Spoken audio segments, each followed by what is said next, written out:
evening, everybody. And somehow Jason's chair is empty and he's Shrek. And I definitely saw a very brief McDonald's. Yikes. You may be noticing it's not fine. Jason, it's not fine. People deserve better than this. People deserve McDonald's. People deserve... I don't know. They deserve a better Shrek than you can be. Anyway, welcome to Delve Requisite here on Proficiency Bonus. You might be noticing that things look a little different tonight. We have non-standard evening. My brother and I, our dad is having some health stuff right now. Nothing serious or life-threatening. Everything is all good. But as I am several states away, there's nothing I can do about it. But my brother is able to be in the hospital with my dad tonight, so he is off. So in lieu of doing our regular D&D, we have elected to do something a little bit different tonight. We are joined by most of the normal Delve Requisite cast, plus Dave, who I think Dave has made appearances on Provo before when we've done off streams. Dave has played in our home game for many years now. And has decided to join us for tonight. Loser. Yes, that's true. All of that's true. That is a very accurate description of the friendship that we all have. Yes. What we're going to be doing tonight, in lieu of Dungeons and Dragons, is we're going to be playing a game called Monster of the Week. This is a game that uses the powered by the Apocalypse system, sort of a 2d6 system. It's much more like rules and mechanics and crunch light than some other games, like D&D. But it is extremely fun. Some of us have played it here, some of us have not. So I thought this would be a cool opportunity to sort of like introduce the game as a stream, and folks viewing at home can join us for a little bit of a walkthrough. As I sort of like walk some new people into the game. Brittany and Jason, I believe, have not played this before, and found out we were going to be playing it tonight about 2 hours ago. So they will be as fresh to this as anybody else. But this is Monster of the Week, a tabletop RPG by Michael Sands. This book is produced by Evil Hat Productions. They are not in any way sponsoring this. I just wanted to give the shout out to them as we play this. But before I get into any of that, quick shout out to the people who do sponsor this channel: Little Dragon Corp and Cardboard Castle Games.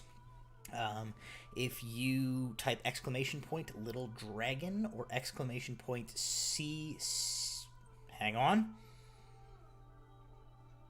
CCG, Cardboard Castle Games. It's been years and I still can't remember the code. You can get a link to either of those websites. Cardboard Castle Games is a brick and mortar tabletop RPG store located in Evans, Georgia. I recently just learned that they sell trading cards, which you can use their wonderfully robust online site to purchase. As I bought an original base set. I think I said this last week on stream. I bought an original base set Charizard Pokemon card from Cardboard Castle Games.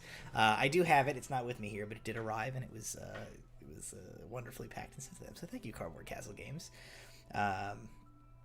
But feel free. If you also need Pokemon cards, you can check them out online. But you can't get Charizard because I already got it in your face. I actually don't know if they have more than one. I don't know. Go check. Anyway, thank you to Cardboard Castle Games, and of course, thank you to Little Dragon Corp, a Canadian-based dice company. You can use our code BONUS at checkout if you buy anything from Little Dragon Corp, and you can get 15% off of your order. So thank you, Little Dragon Corp and Cardboard Castle Games. Okay. Everybody ready? No. Monster of the Week. So, Monster of the Week is a game that is sort of inspired by like 90s television monster of the week style television shows. Your Buffy the Vampire Slayer, your Supernatural, your X-Files, things like that. It is intended to be a very sort of like cinematic, a very kind of like television show inspired game. And the exact form that takes is entirely up to sort of the players and the hunters, the playbooks that they pick, the way that you want to shape the world. Like I said, unlike D&D, it's very, very rules light, and it is extremely like fluid in that very little is planned out ahead of time. It is a game that kind of grows organically just based on like the way that you guys interact with the world. So that being the case, your game might be anything from the Scooby-Doo, the Scooby Gang, getting up to hijinks to sort of a more grim dark, supernaturally, or a procedural kind of cop type of thing. It all depends on what you guys are vibing on, and what playbooks you pick, and how you want to establish it. So what we're gonna do to get you guys started is we're gonna create our characters.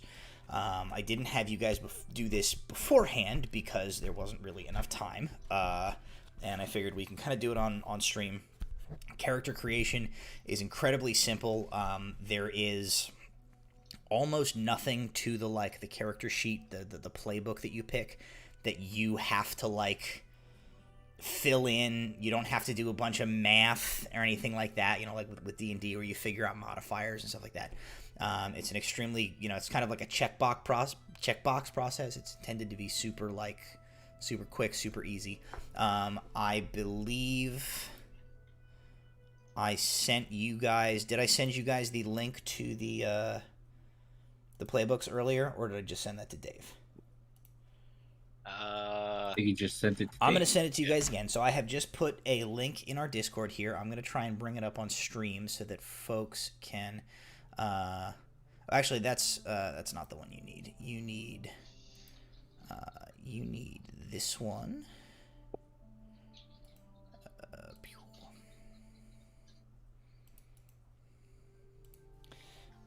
You need this one here. I'm going to delete that one because you don't need it. That is what I have just posted for you guys. That is the playbook list.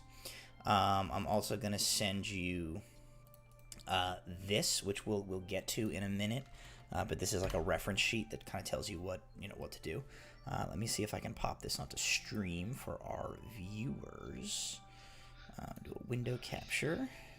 So we are monster hunters? You are monster hunters. Cool. Dibs on the big anime sword.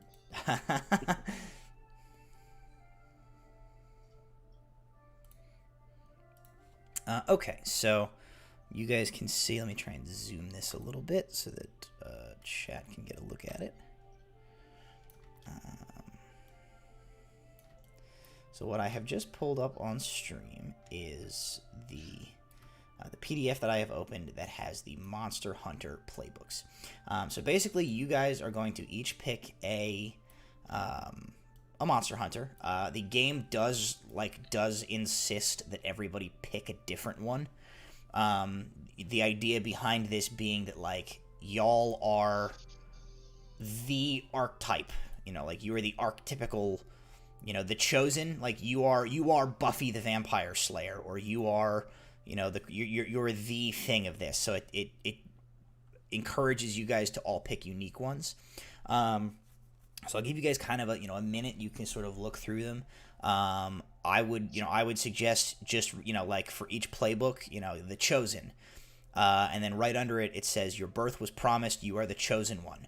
With your abilities, you can save the world. If you fail, all will be destroyed, and it all rests on you, only you. I would kind of scan through, read that and read the blurbs, see what sort of vibes with you and what you like.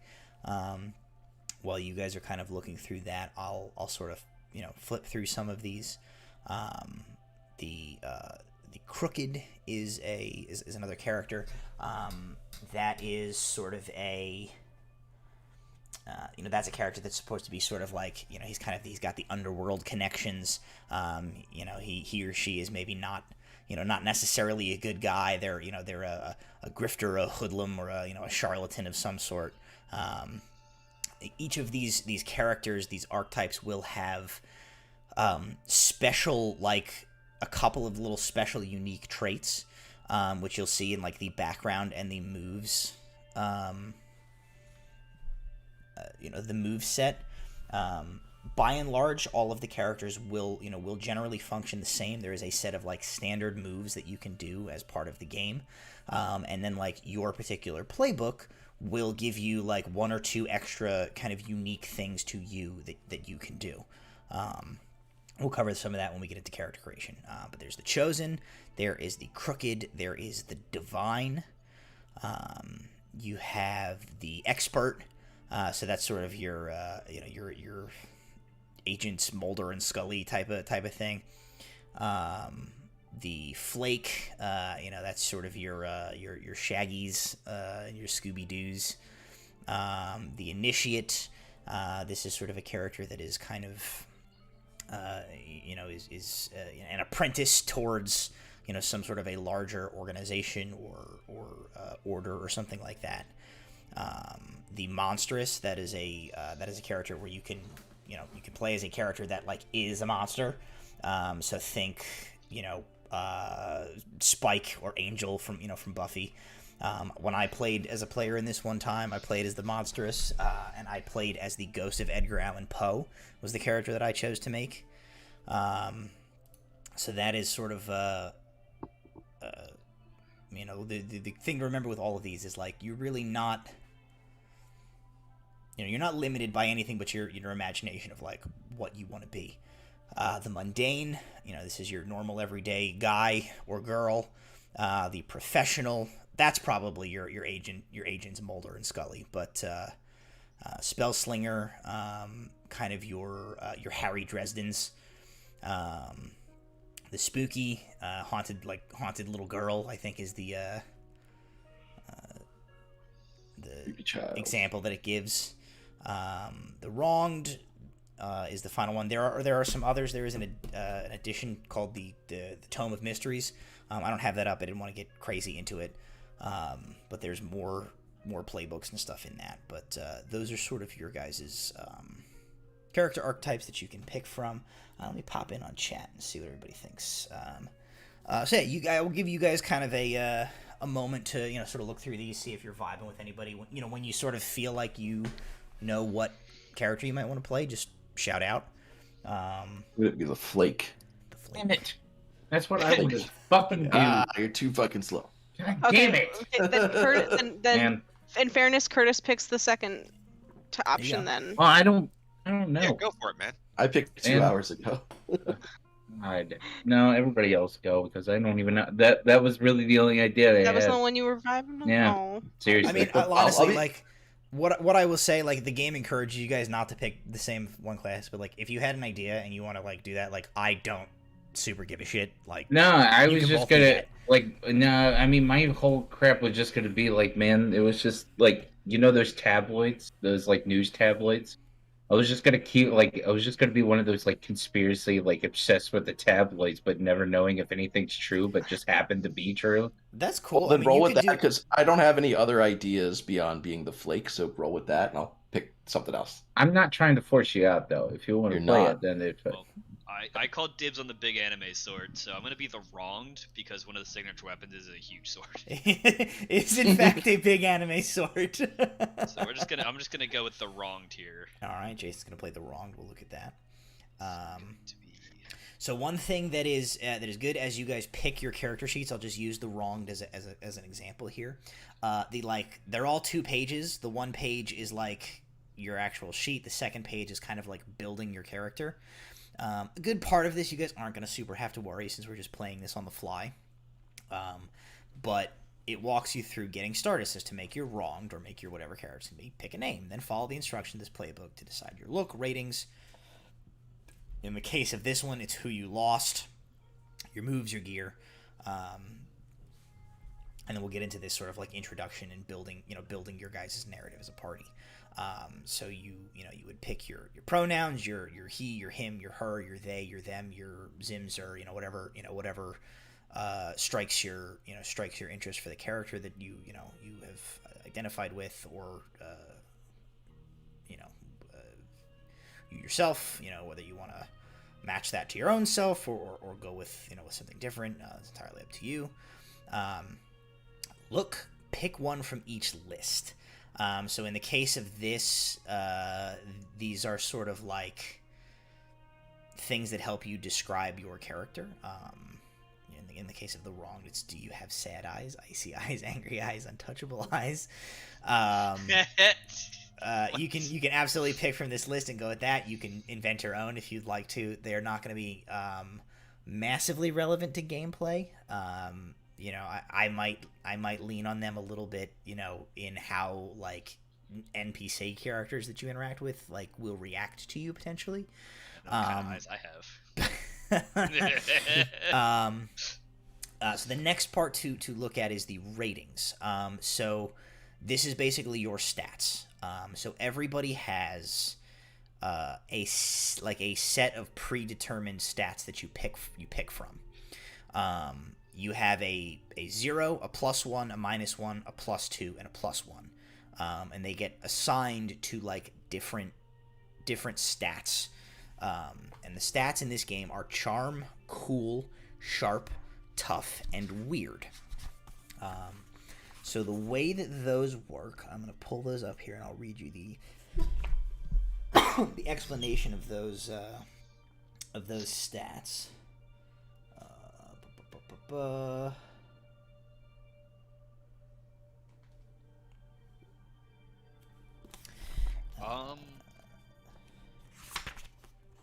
layout for these is a little bit different. So I have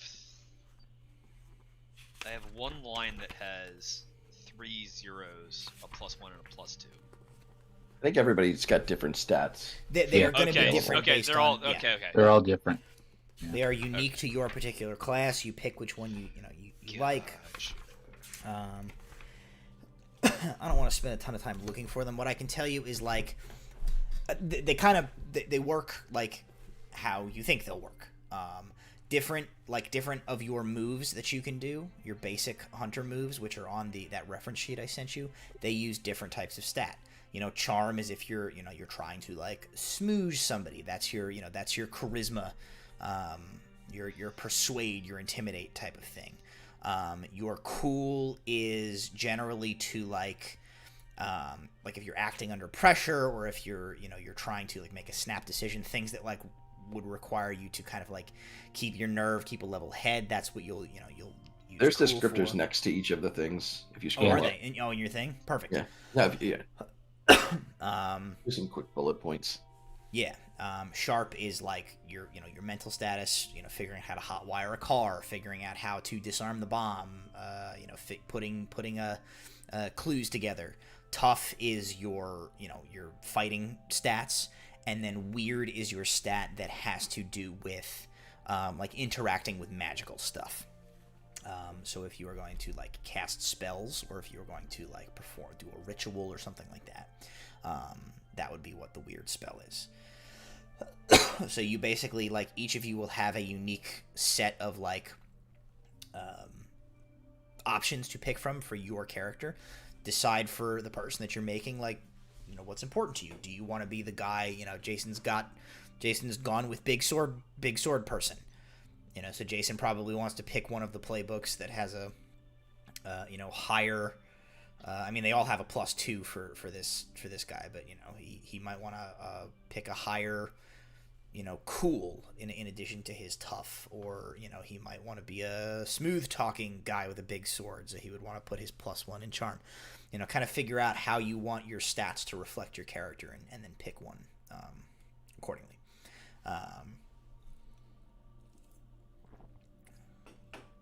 Some of this other stuff we don't need to go through. This is unique to the wronged is, who you lost, what did it. Maybe Jason's parents were killed by like animated Muppets. And then there's some like other history stuff which you guys can kind of review on your own. I'm not going to worry about leveling up, improvements, or advanced movements, as that's stuff that all is like multiple sessions of play, which we're not doing. But that is sort of like that's kind of your basic jam.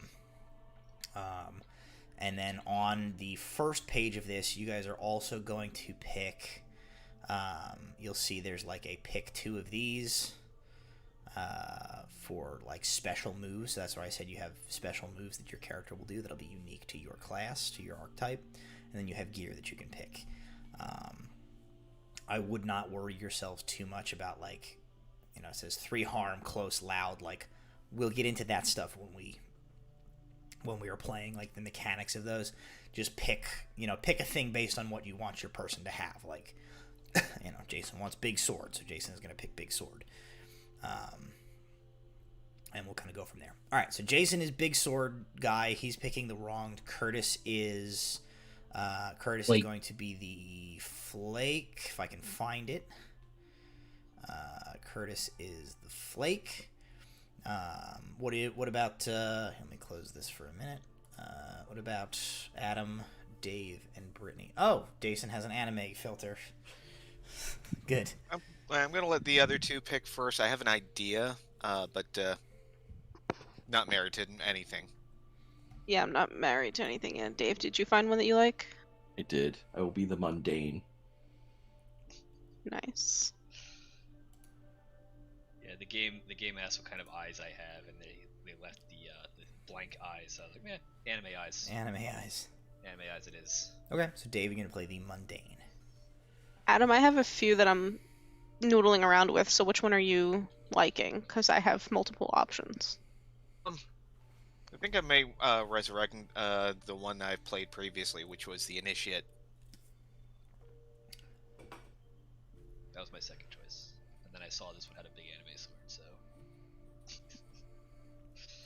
Okay, and then in that case, I will... This is worse. Oh, so terrible. Much worse. Truly a crime. Alright. Make that stop. In that case, I think I'm gonna play the spooky. Okay. Do you guys want to take a couple of minutes to fill out your character sheets and get yourselves situated? Would it help for us to know a basic idea of the like type of setting that we'll be in? Yeah. I mean, part of that will be so there is a specific story that I'm gonna run from one of the books. Before we get into that, I think the question that I will ask to you, because I think this is up to you guys, is what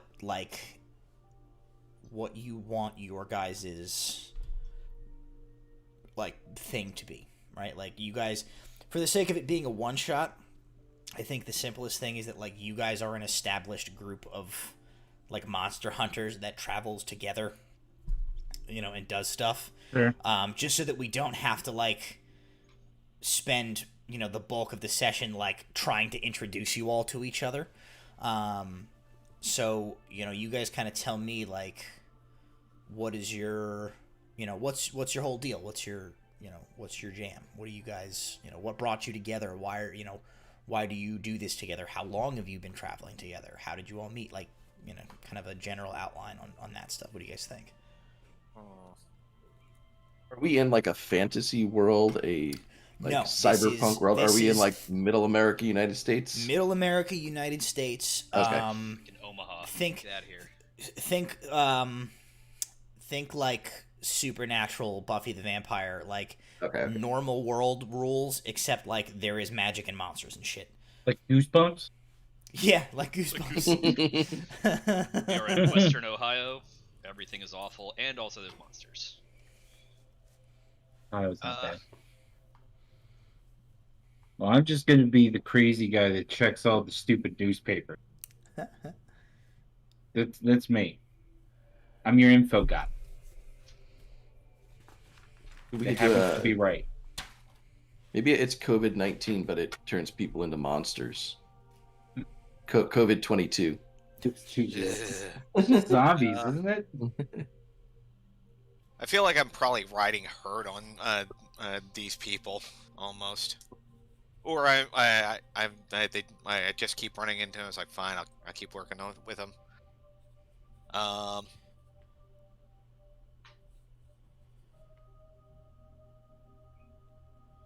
mean, we've got the kid with the big sword who probably wants to use it on everything.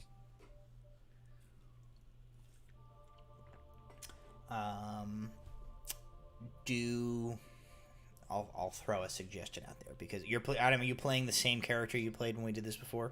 Yeah, More I or think less? so. Okay. Yeah.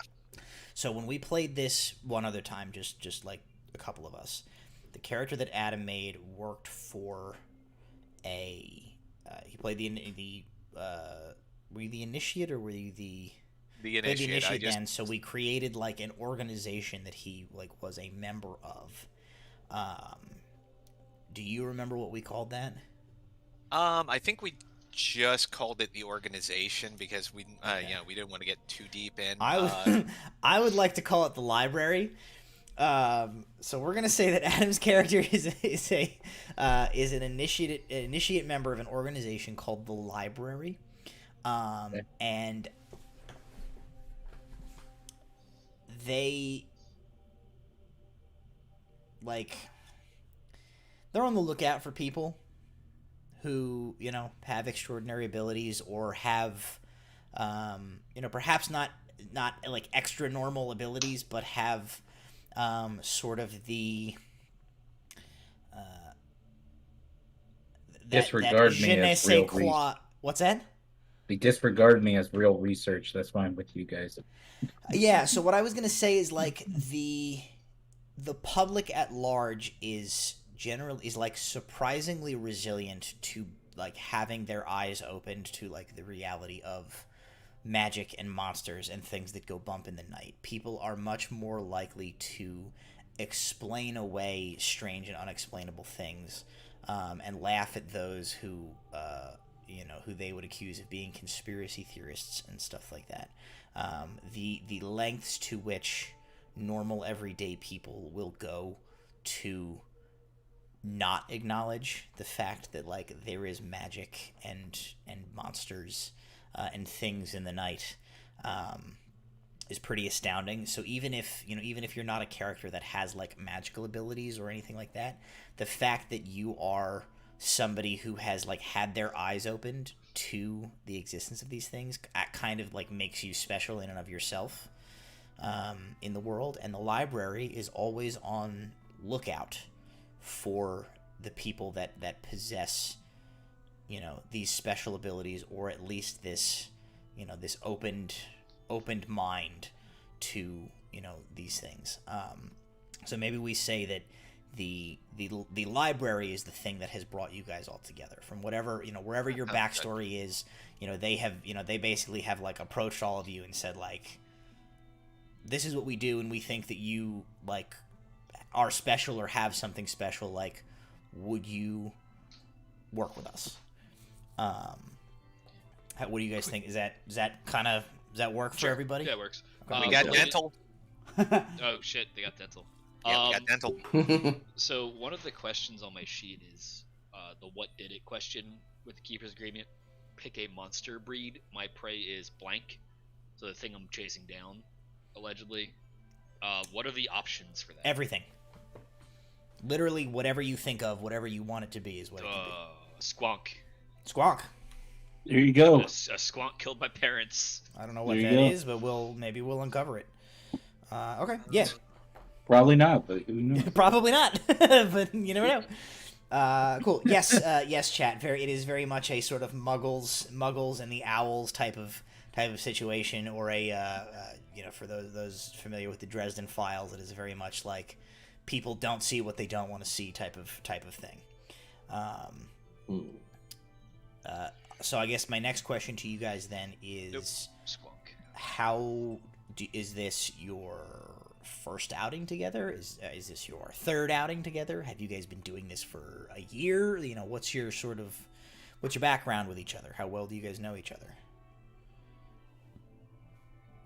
Yes. Good. I think I probably came in fairly recently, so this would probably be my first or second time out. Okay. I mean, I'm happy to have our establishing thing here be like, you guys all got approached by a man in a sleek business suit with a card with nothing but a number on it, and this is sort of your first. Oh, we got Squid Games. You got Squid Games. Yeah, I'm perfectly fine with that being the premise we go with here, if that's what you guys are interested in. Sure, Okay. let's do it. Okay, cool. Yeah, that's fine. All right then. So let me reiterate my question. Do you guys need a minute to mess with character sheets? I can pop us to a quick break to give you guys some time, or are you all feeling good to go?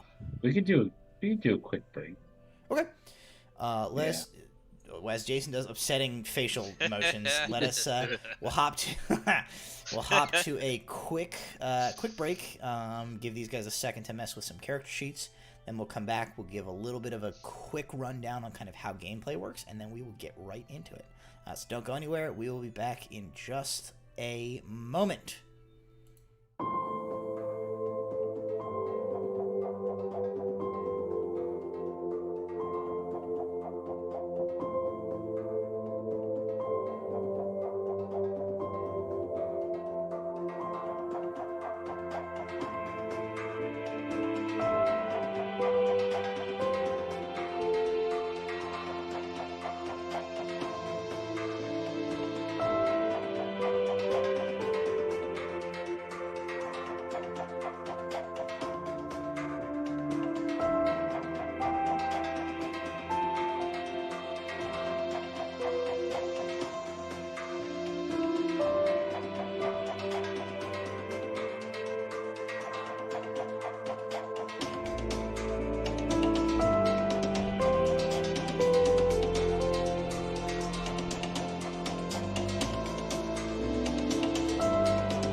Okay, so I gave these guys a couple of minutes. Welcome back, everybody. Hope you're still with us. I gave these guys a couple of minutes to finalize their character sheets. Jason turned into Scanner Darkly while we were gone. So they have kind of finalized their character sheets. They are ready to roll. So I'm going to give you guys a very brief overview on like how gameplay works. We're gonna play. This is rules light. We're gonna play like super rules light, as you know, we don't have a ton of time and we're coming in new to this. But basically, the way that this works is this is entirely theater of the mind, with the exception of like it does suggest you put like a map down for like the town or whatever the scope of your setting. So I've set that up ahead of time. But other than that, it's very largely theater of the mind. There are a few like bullet pointed things that are like happening in this scenario that we're going to run that I have from the book.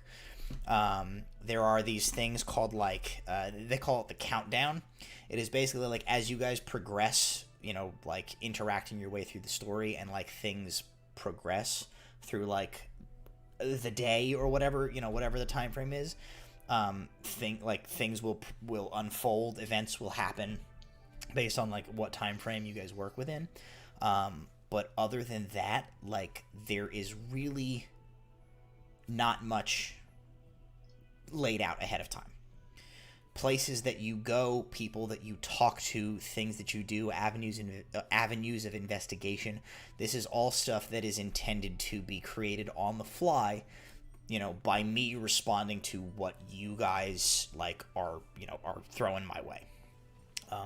One thing I will give you as a piece of information, like the game does kind of warn you that like it is, you know, it is intended to be played out like a Monster of the Week television show. Like you don't necessarily go like, you know, point A to immediately get the information to go kill the monster. Like you gotta investigate. You have to investigate. Like you know, you generally want to like figure out what the monster is, and then figure out like how do we fight this type of thing. Do your research, collect your like weapons, make your plan, and then have your confrontation. You know, generally just going and like, oh, it's a Wendigo, and it's out in the woods. Let's just tromp out into the woods. Like that will generally get you killed. But you know, other than that, we're lost in another dimension. We're lost in another dimension. You never know. Other than that, it is very just like kind of wide open. As hunters, there are a standard set of moves that you all have access to. And those moves are kick some ass, which is when you get into a fight, you know, you can roll to kick some ass. So, you know, like you guys might be fighting a chainsaw murderer in an old lumber mill, and you might be like, I want to go up onto I want to run up onto the second floor, and I want to like break this chain and make all the logs fall down on top of the chainsaw murderer. Like, okay, yes, like roll tough. And then like depending on how well you roll, that is, you know, determining how well you will do. So every single roll in this game is going to be 2d6 plus whatever your modifier for that particular skill is. You know, so if you had, you know, like Jason has a +2 in his tough as he's the wronged. So like Jason will roll 2d6 +2 for any like tough kick some ass rolls he makes.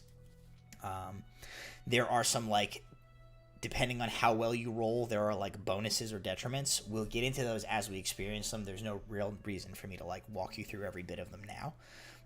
We'll just do it as it comes up. So that's kick some ass. Act under pressure is a roll plus cool. That is like, you know, you're in a tense situation, you have to make a snap decision, something like that. You are trying to rifle through the filing cabinet, and the security guard is about to come around the corner. Roll to act under pressure. Help out is like if you can narratively explain a way in which you will like assist somebody with something that they're doing, you can make a roll to try and give them extra bonuses to their roll. Investigate a mystery is a really interesting one in this game. That is a roll with your plus sharp. And there is a list you'll see on your... actually, let me bring this up for the audience again. If you look on that second link I sent you, the Monster Hunters playbook, the Monster Hunters reference guide, it explains what all of these are. And depending on how good you roll, you can ask me, the Keeper, which is the name of like the DM in this game, certain questions.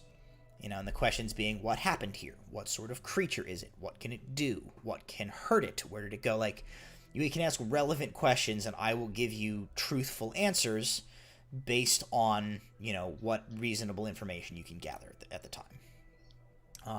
Manipulate someone is a charm, so that's your persuasion or your intimidation, and how well you roll determines how well they will, respond to what you're trying to get them to do. You can roll to protect someone, which is another tough roll. You can try to offset harm or damage that somebody is now taking. Read a bad situation is another sharp roll. That is your sort of like, you get a feeling like you're being watched as you walk into the old creepy mansion. You can roll to read a bad situation. And then there's another, there again, there is a list of questions that you can ask that like will be helpful for me to give you information on like what's going on in the scene. Like a detailed perception. Right, yeah, it's sort of a perception. It's a very like fancy perception check type of thing.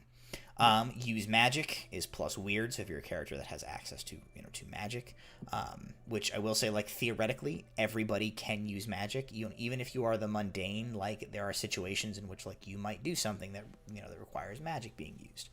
You're not necessarily going to like conjure up a fireball, but you might pick up the the magical blasting rod and use that. You'd still use your plus weird. There is a thing called big magic in this game. Big magic is sort of intended to be like the end game.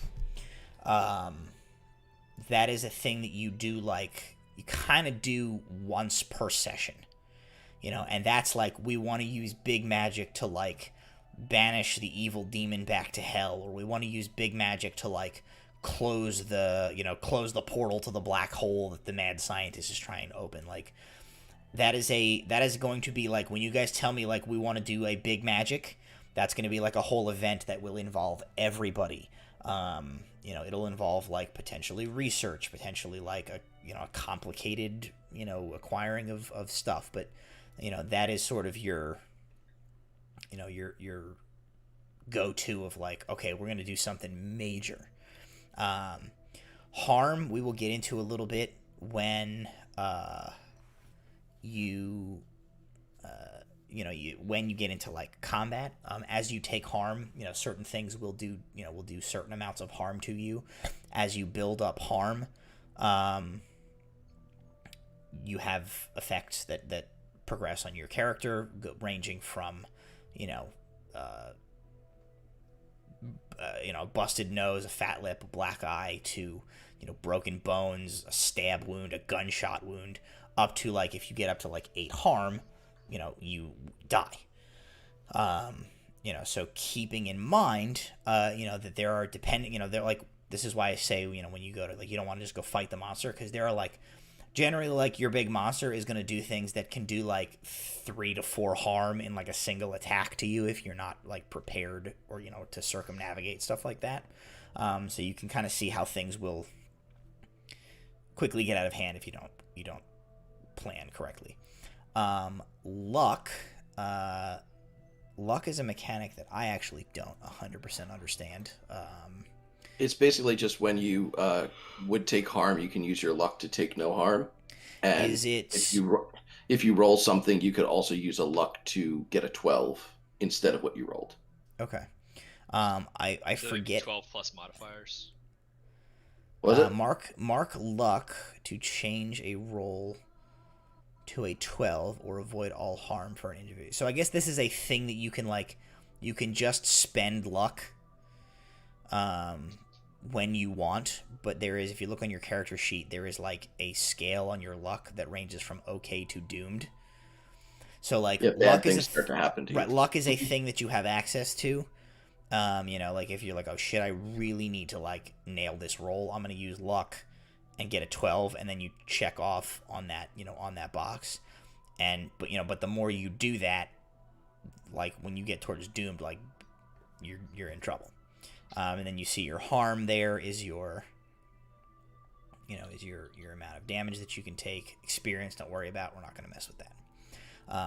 But those basic moves, including your luck, are your general moves. All of you guys are going to have a couple of unique moves from your playbook. So like the Crooked, for example, has a move called Deal with the Devil, that they could have taken. Deal with the Devil, you sold your soul to the devil. Pick one or two things you got out of the deal. Wealth, fame, youth, sensual gratification, gross, skill, add a +1 to 2 ratings. Payment is due either when you die in 6 months, otherwise in a year. Friends on the force. A few cops who can be persuaded to look the other way, owe you a favor, or something like that. So like you guys each picked a couple of specific moves to your characters. I don't have them all memorized for your characters, so if you're going to use one during the session, just let me know. I'm going to use this move that I have in my playbook, and then explain it to me. Okay, I think that's basically everything you guys need to know for us to get going. Do you guys, the players, have any questions? And does anybody in chat have any questions of stuff they want us to clarify before we launch into this? I'm getting general. We're ready to roll looks from the gang here. I don't see anything in chat, so let's begin.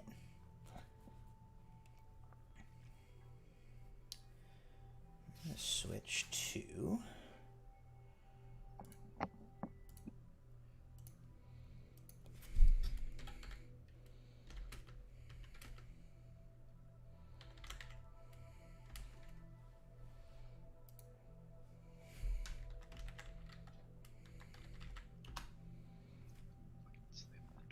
switch to nothing because I didn't get that work. Okay.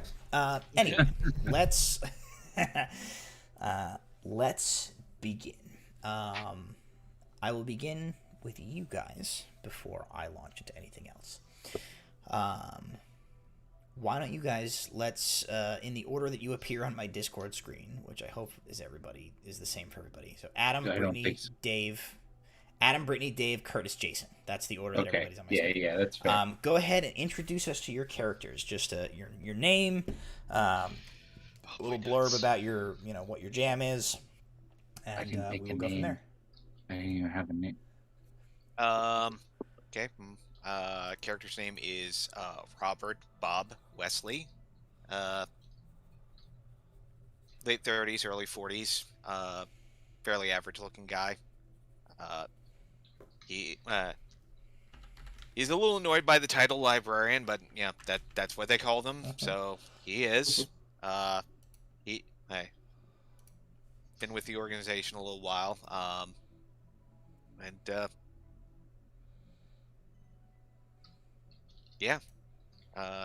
He's there for the benefits, and having seen what monsters do, is like, I know they're there.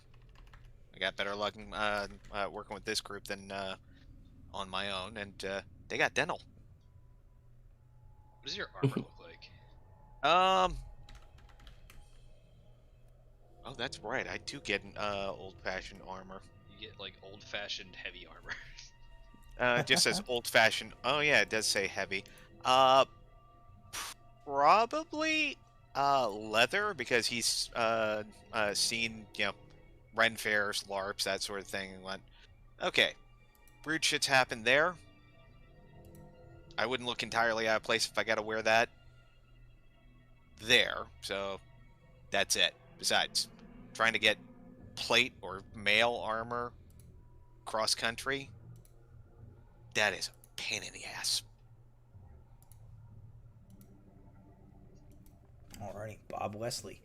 Brittany. So I am playing Isolde. No last name given to the group. She is a young adult, probably in her 30s, kind of unclear. She's very short and thin, almost looks like she's just been on the run for a long time and hasn't been in a stable situation where she got to, settle a lot. Constant dark shadows under her eyes. Doesn't sleep well.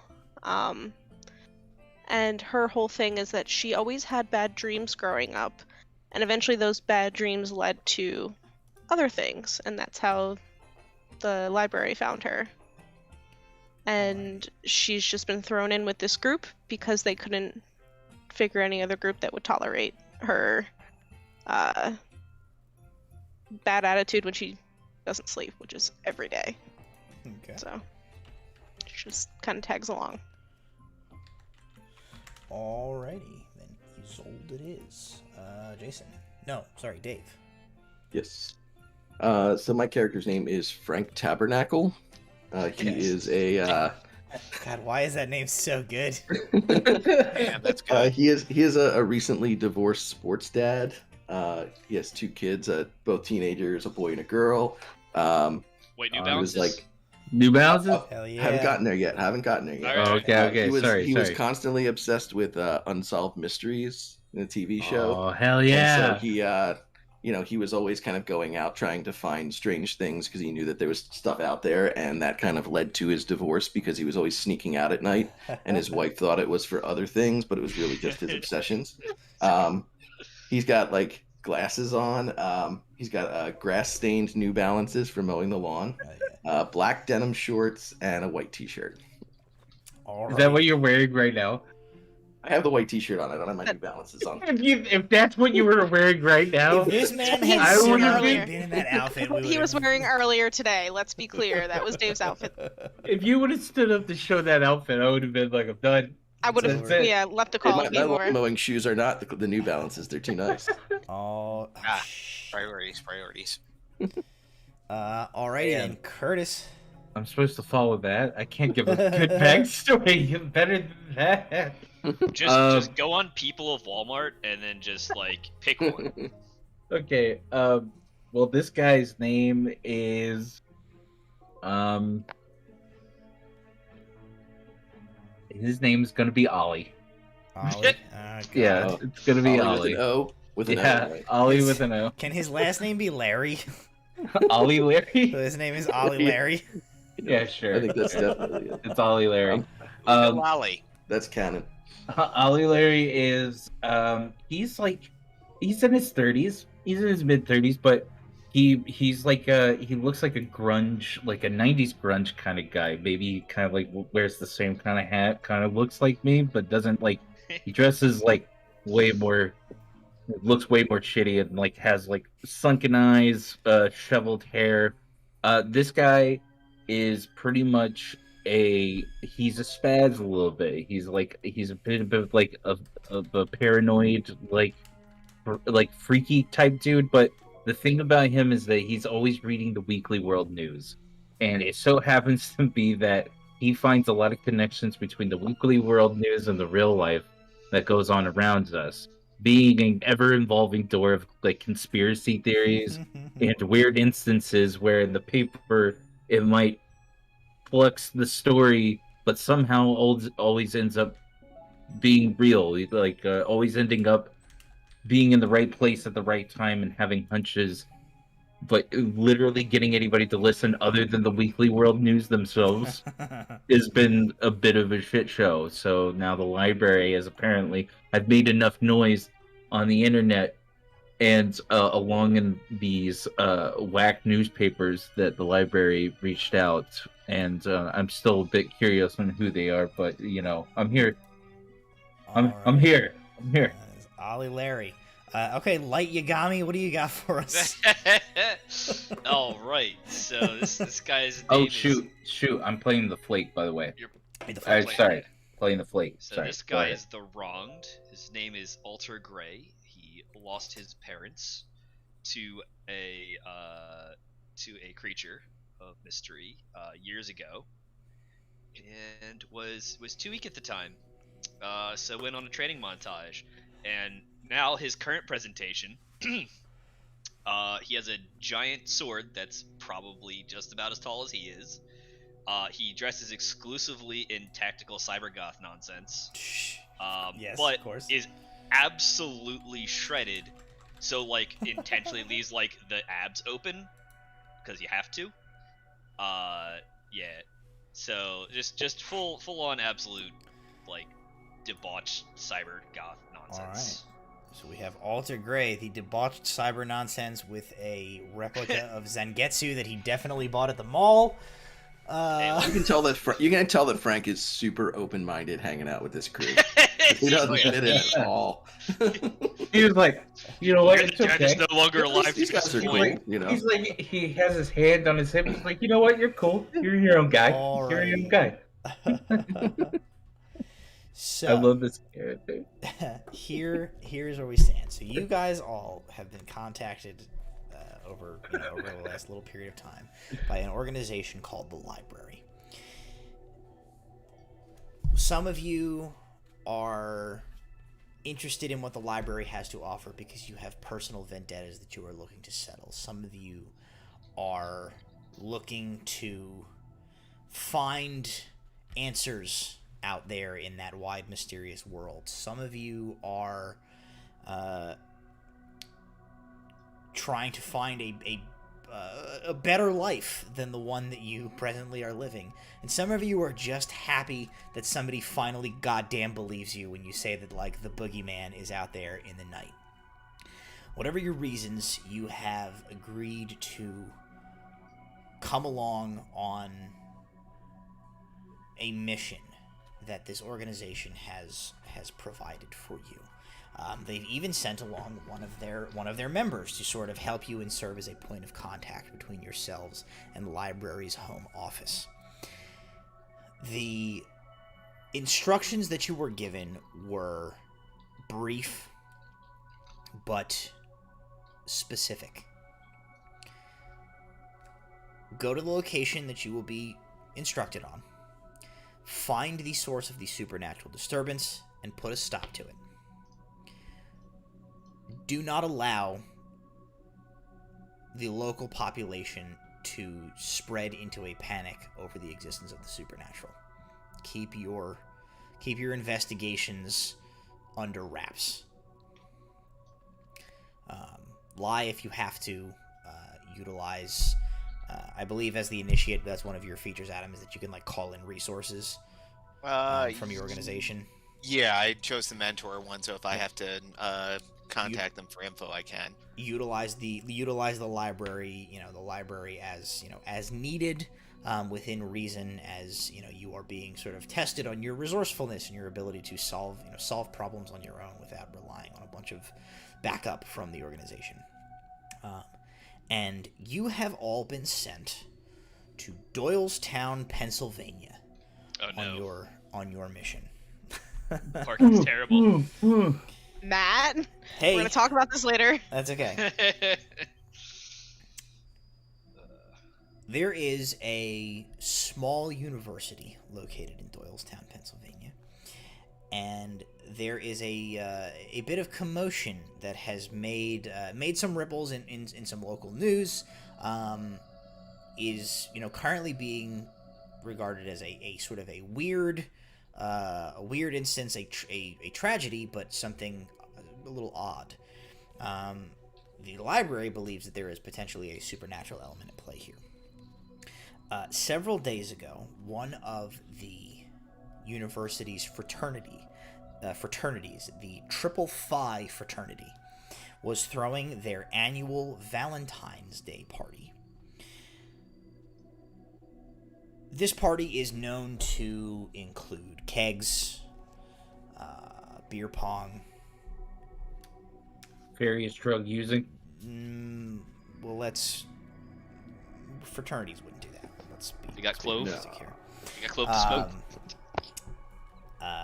The famously a member of the Triple Phi fraternity dressing up as Baby Cupid and being lowered down from a second story and shooting like suction cup arrows at people. What the Triple Phi fraternity's Valentine's Day party does not traditionally include are corpses found on the lawn in the morning. Bodies strewn about the lawn sometimes. The parties have been known to get a little wild, but those bodies are not usually dead. 2 days ago, at the party, one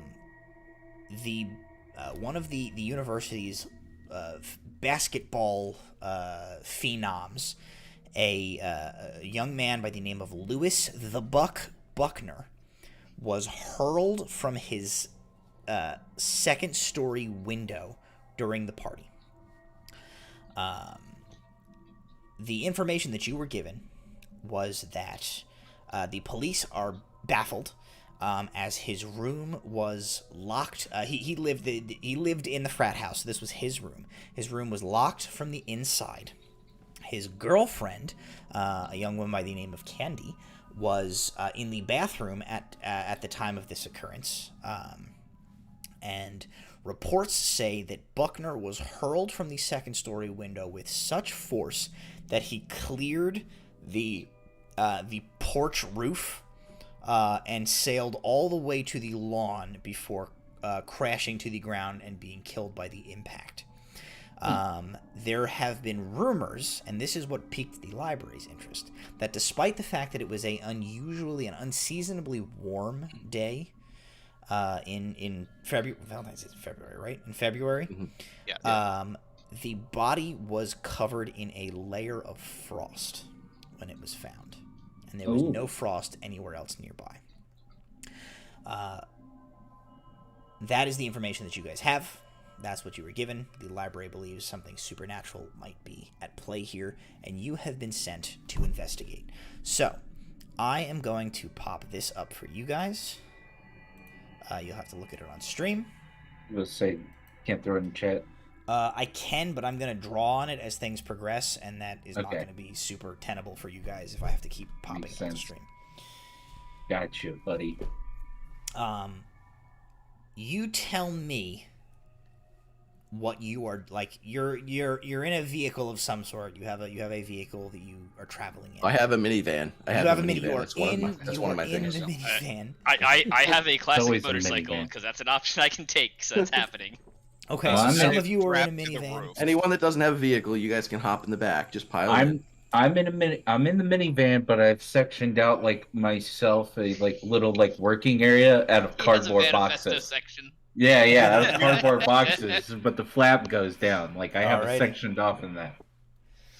Okay. Me and Dave's character, we hang out. Yeah. We talk about alright. mysteries. Yeah. Yeah. I probably have an SUV. I got Isolde in the back. Okay, so I'm you trying to guys are sleep in. in the backseat. You guys are in several vehicles. Apparent formation. We're a fucking convoy. You are heading down 611 at no great speed because there is a traffic light every 15 goddamn feet. So you got off the turnpike and it has taken you 45 fucking minutes to get the 9 miles you need to Doylestown. But you are on your way. You are about to reach Oh, this your is the exit. drive I have to do later tonight, right? You're about to reach your exit to Doylestown. Where are you guys going first? What is your plan as you approach here? What time of day is it? It is morning. Okay. 10 o'clock maybe. Okay. So we 9:30. don't want to let the police know that we're investigating. They haven't called us in, right? This has got to be stealthy. we are civvies as far as Or they're if concerned. or if you do, you want to lie to them about who you are. I have actually a ability. Right. Yeah. It is I'm trying to be connect the dots. At the beginning of each mystery, if you look for the wider patterns that current events might be part of, roll a plus sharp. Okay. Pop your sheet up here so I can read this. This is you are the flake, right? Yep. Okay. So the flake, your move is connect the dots. In each mystery, if you look at roll plus sharp. Okay, we'll go ahead and roll plus sharp, and tell me what you got. Yeah. So 6 plus 2. So you got an 8. Okay. So on a 7 to 9, hold 1. Hold on. Yeah. I only roll a d6, right? I'm sorry. 2d6. 2d6. 2d6? 2d6. Oh, sorry. I rolled 1 there. Oh, roll another So I d6. actually have 10. I actually have 10. 10. Okay. On a 10 plus, you're gonna hold 3.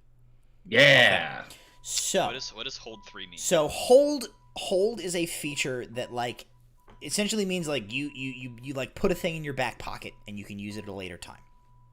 So in the context of this, you can spend those 3 holds during the mystery to ask the following questions. Is this person connected to current events more than they are saying? When and where will the next critical event occur? What does the monster want from this person?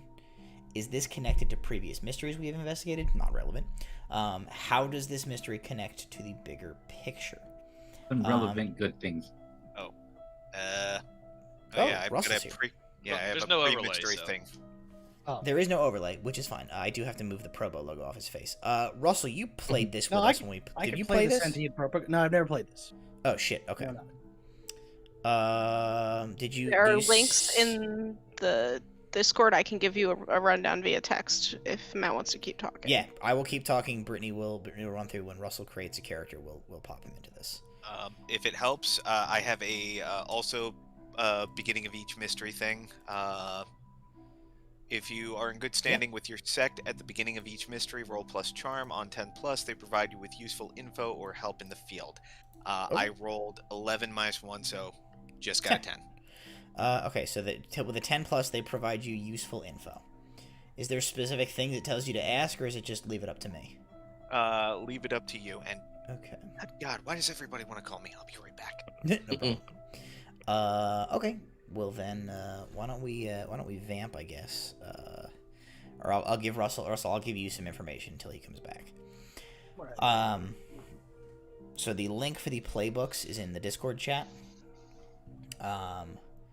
Currently, The Monster of the Week book has been sitting within 3 feet of me for months, and now I can't find it.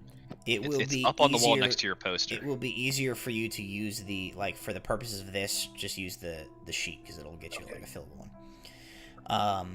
The classes that have been the archetypes, the playbooks that have been picked thus far are Just put that in the chat for him. Oh, okay. The Flake, which is Curtis, the Initiate, which is Adam, the Monstrous.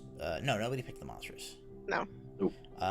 The Mundane, which is Dave, the Spooky is which Brittany. is Brittany, and the Wronged, which is Jason. So you can pick from the Spell Slinger, the Professional, the Monstrous,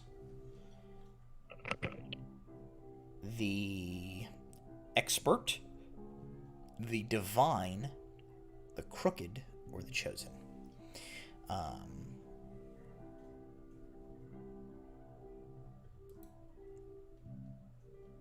You kind of can.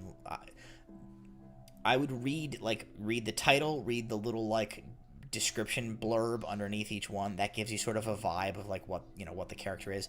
The Chosen is like your Buffy the Vampire Slayer. The Divine, I can't think of a pop culture reference for the Divine. The Divine is maybe your Castiel from Supernatural sort of deal. Yeah, maybe. The Expert is like your Giles, yeah.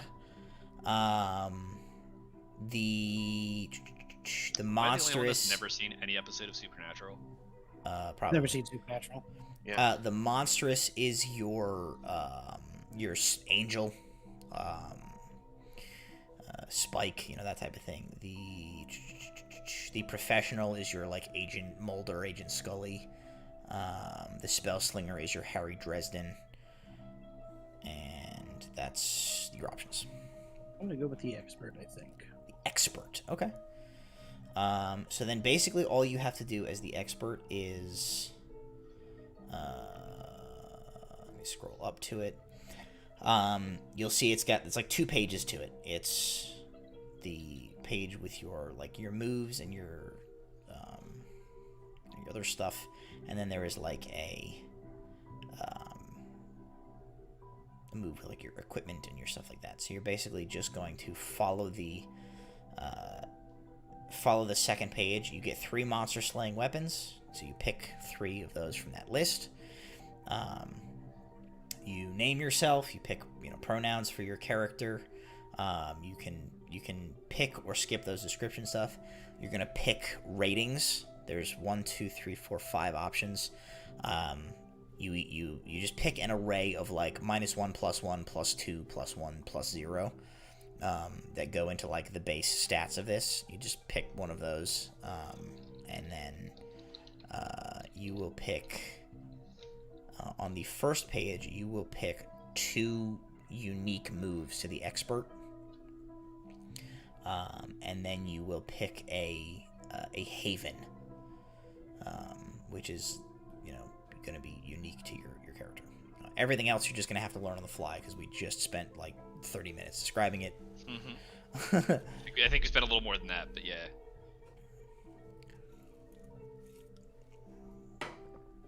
Okay. The setting that I just explained to them, y'all are initiates in a group called...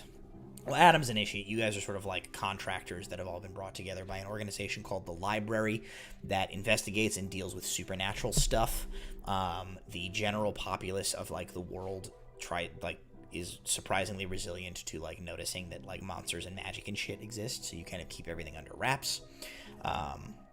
You have been sent to to a university located in Doylestown, Pennsylvania, where the Triple Phi fraternity was throwing their annual Valentine's Day party, and a basketball star by the name of Lewis the Buck Buckner was hurled from a second-story window, clearing the porch roof, and landing dead in the front yard. Found covered in a layer of frost, despite it being an unusually warm February day. The group of you are in like a minivan, an SUV, and anime Jason is on a motorcycle with his Bankai sword strapped to his back. Makes me happy. And we're basically at the point where like they are telling me like what are we gonna do? What do we want to do first? Adam, you had rolled a 10 on your feature, your beginning of the game feature. Okay. Yes. So... So the initiate. That feature is called when you can say your sex. Charm +10. They provide some useful info or help in the field. Okay.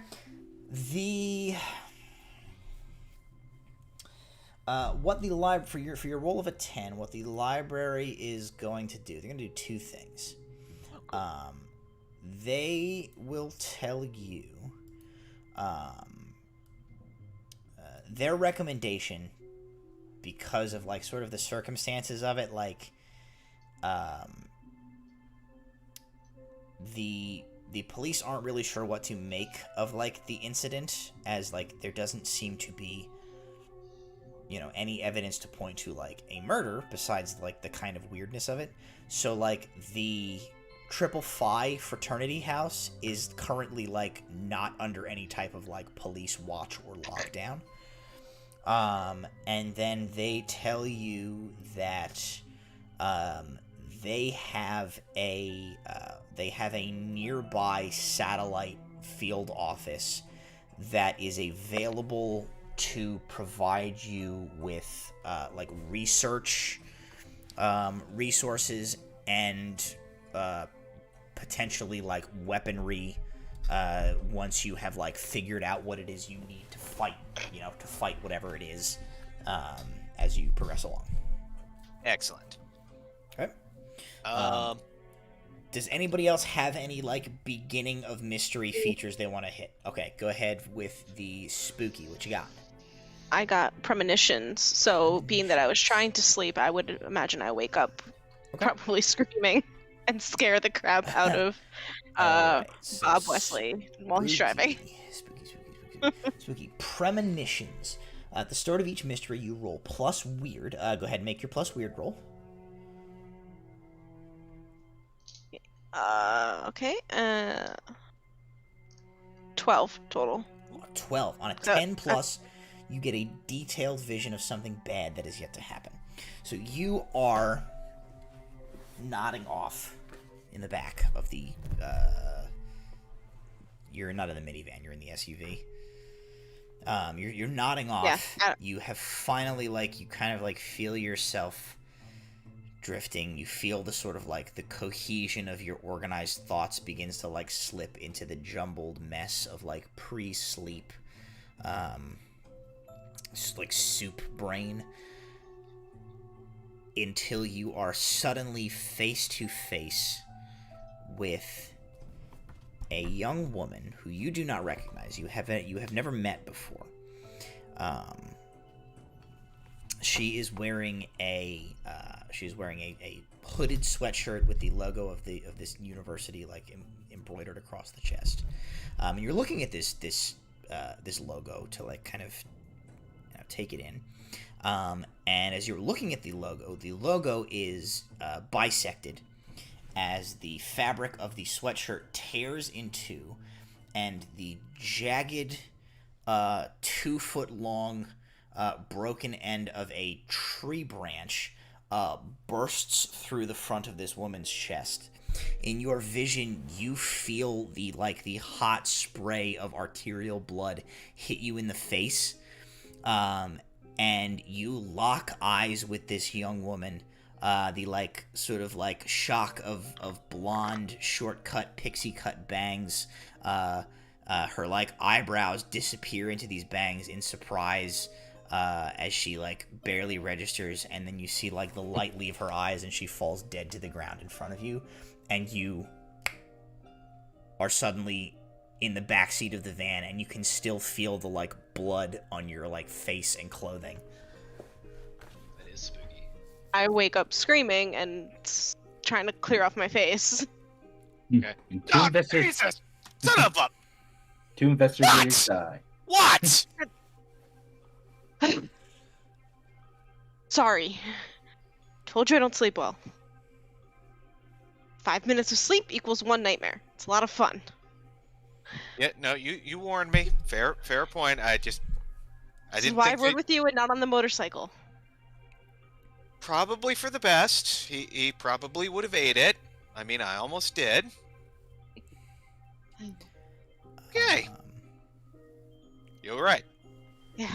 You good on your character sheet, Russell? I think so.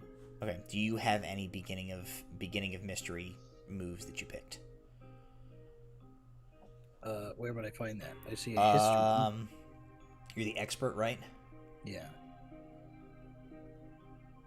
It's a list of moves that you selected from. There's no moves. Did you pick the woman or man with the plan as one of your moves? I don't even see moves. Second It's up page. here. Oh, I missed it. It's at the top page. You have to pick 2 of those. 2 moves and 2 Haven, or one? Two moves and One Haven. One Haven. Okay. So it's sorry. 3 actually options. pick 3 of the options. Will. Oh, 3 of the options. Which Sorry. seems Oh, weird. there's a library. There's several. So pick libraries. 3 things from either of these 2 columns. 2 things from the moves column, 3 things from the Haven column. Haven. Okay. So I guess if you are intending to pick the woman or man with the plan, let me know. Otherwise, we'll move on. I'm not. Okay. All right, then I'm gonna move on. Nope, everybody else is good, and nobody else has a pre. Okay. So back to where we were. You guys are pulling into the pull off the exit. You are pulling into Doylestown proper. Where do you intend to go? Let's, for the sake of this not being preposterous, you guys either pull into a parking lot, or you have CB radios between your vehicles so that you Actually, I gave everybody walkie-talkies that I took. They were old toy walkie-talkies from my kids. There you go. Okay. That I grabbed when I left. So you everyone's have got your their you have your walkie-talkies. What is the plan? What would you guys like to do? Where do you want to go first? Telling you, man, abominable snowman, takes a vacation to Doylestown. I've been hearing it. So does that mean that we're going to the university first, or do we want to sit down someplace? I'm gonna park up at Starbucks. Chat says Wawa for snacks. Wawa for snacks? No, it's Sheets here. No, it's first it's of all, Wawa. there's no Sheets in 60 miles of this good place. Yeah, no, it's Wawa in Doylestown. I'm going to a Sheets. All right, well, all right, you have diarrhea for the rest of the session. Maybe we can pull into a Wawa, grab some hoagies, and come up with a good plan. All right, you pull into the Wawa, you get your hoagies. They're affordable and delicious. Is it hoagie fest? No, it's not because it's February. It's February in the context of our story. It's unfortunately not $6.99. Damn. All right, so you guys are all snacking on some delicious, nutritious, reasonably priced. Spokesperson, shut yes, up. I am. This episode is brought to you by Wawa. What? You're seriously in the morning, kids. You can get heart-shaped donuts. You can get apple fritters. It's brought to you by Wawa and visit buckscounty.com. The Doylestown Chamber of Commerce presents this murder mystery. Okay, I will shut up now and let you guys discuss among yourselves your plan. So, we're going to a college. It's the winter, so people are making a decision about going to school. So why aren't we a tour? Seems a good idea. Right? We just need it's one of us is young, right? Yeah. Is anybody? Okay, can you pass as like a tour guide, taking us through the? I'm probably more likely to pass for a student if I just put a backpack on my back. Okay. Keep my head down. Transfer student, maybe. What about Alter? How old is Alter? It's like late 30s. Okay. You didn't tell him, so I had no idea. Want to be mysterious and shit. Okay, so we're a bunch of old people that are going on a tour for what You're all reason? my weird dads. Bingo. Weird family. Hello, I'm the transfer student, and these are my 5 dads, or my 4 dads. Brittany, what's your character's name? Absolutely. He's old. Oh yeah, sorry. So for your refresher, Adam is Bob Wesley. Okay. Brittany is Isolde. Jason is Alter Gray. Dave is Frank Tabernacle. And Curtis is Ollie Larry. And oh yeah, where's everybody right now? You guys are all in the parking lot of the Wawa. And you're in a van. Alter has a classic motorcycle that he rides exclusively. I have a minivan. There's a minivan. And Bob has an SUV. Yeah. So you're currently in what vehicle? Just in the parking lot talking to We're each just other? sitting in the parking lot in our really- hoagies. We all pulled up. Together We in all the pulled up parking lot. separately. Yeah. We're all talking. Okay. Do you want to be like in a trash can? Is that your vehicle? Like... I'm waiting to make an appearance. Just make an appearance. Just needed some information. Okay. So, all right. What was the last thing Brittany's character said? Because what I was going to do was You're all my dads, I think was the last thing she said. These are all my weird dads as the transfer student. Almost on cue, like the door slides open, and it's like, if anybody's your weird dad, it's me. Oh no, it's the guy that's dating your mom. No, it's Caractacus Thorn, Hoyle Baron. Caractacus Thorn. I'm leaving. Because it did say I get to pick one character in the group to be like their mentor. So you're Brittany's mentor. Is that what you're saying? Yep. Help us all. All right. Caractacus Thorn. I'm actually going to go as a returning student. I'm actually returning to school to get my grad degree. Yeah, they at have a late robust age. continuing career change. Fuck So I'm going to be a student. Jesus Christ. Okay. You know what? Because then I can ask about pledging the fraternity. And kind of get my way in.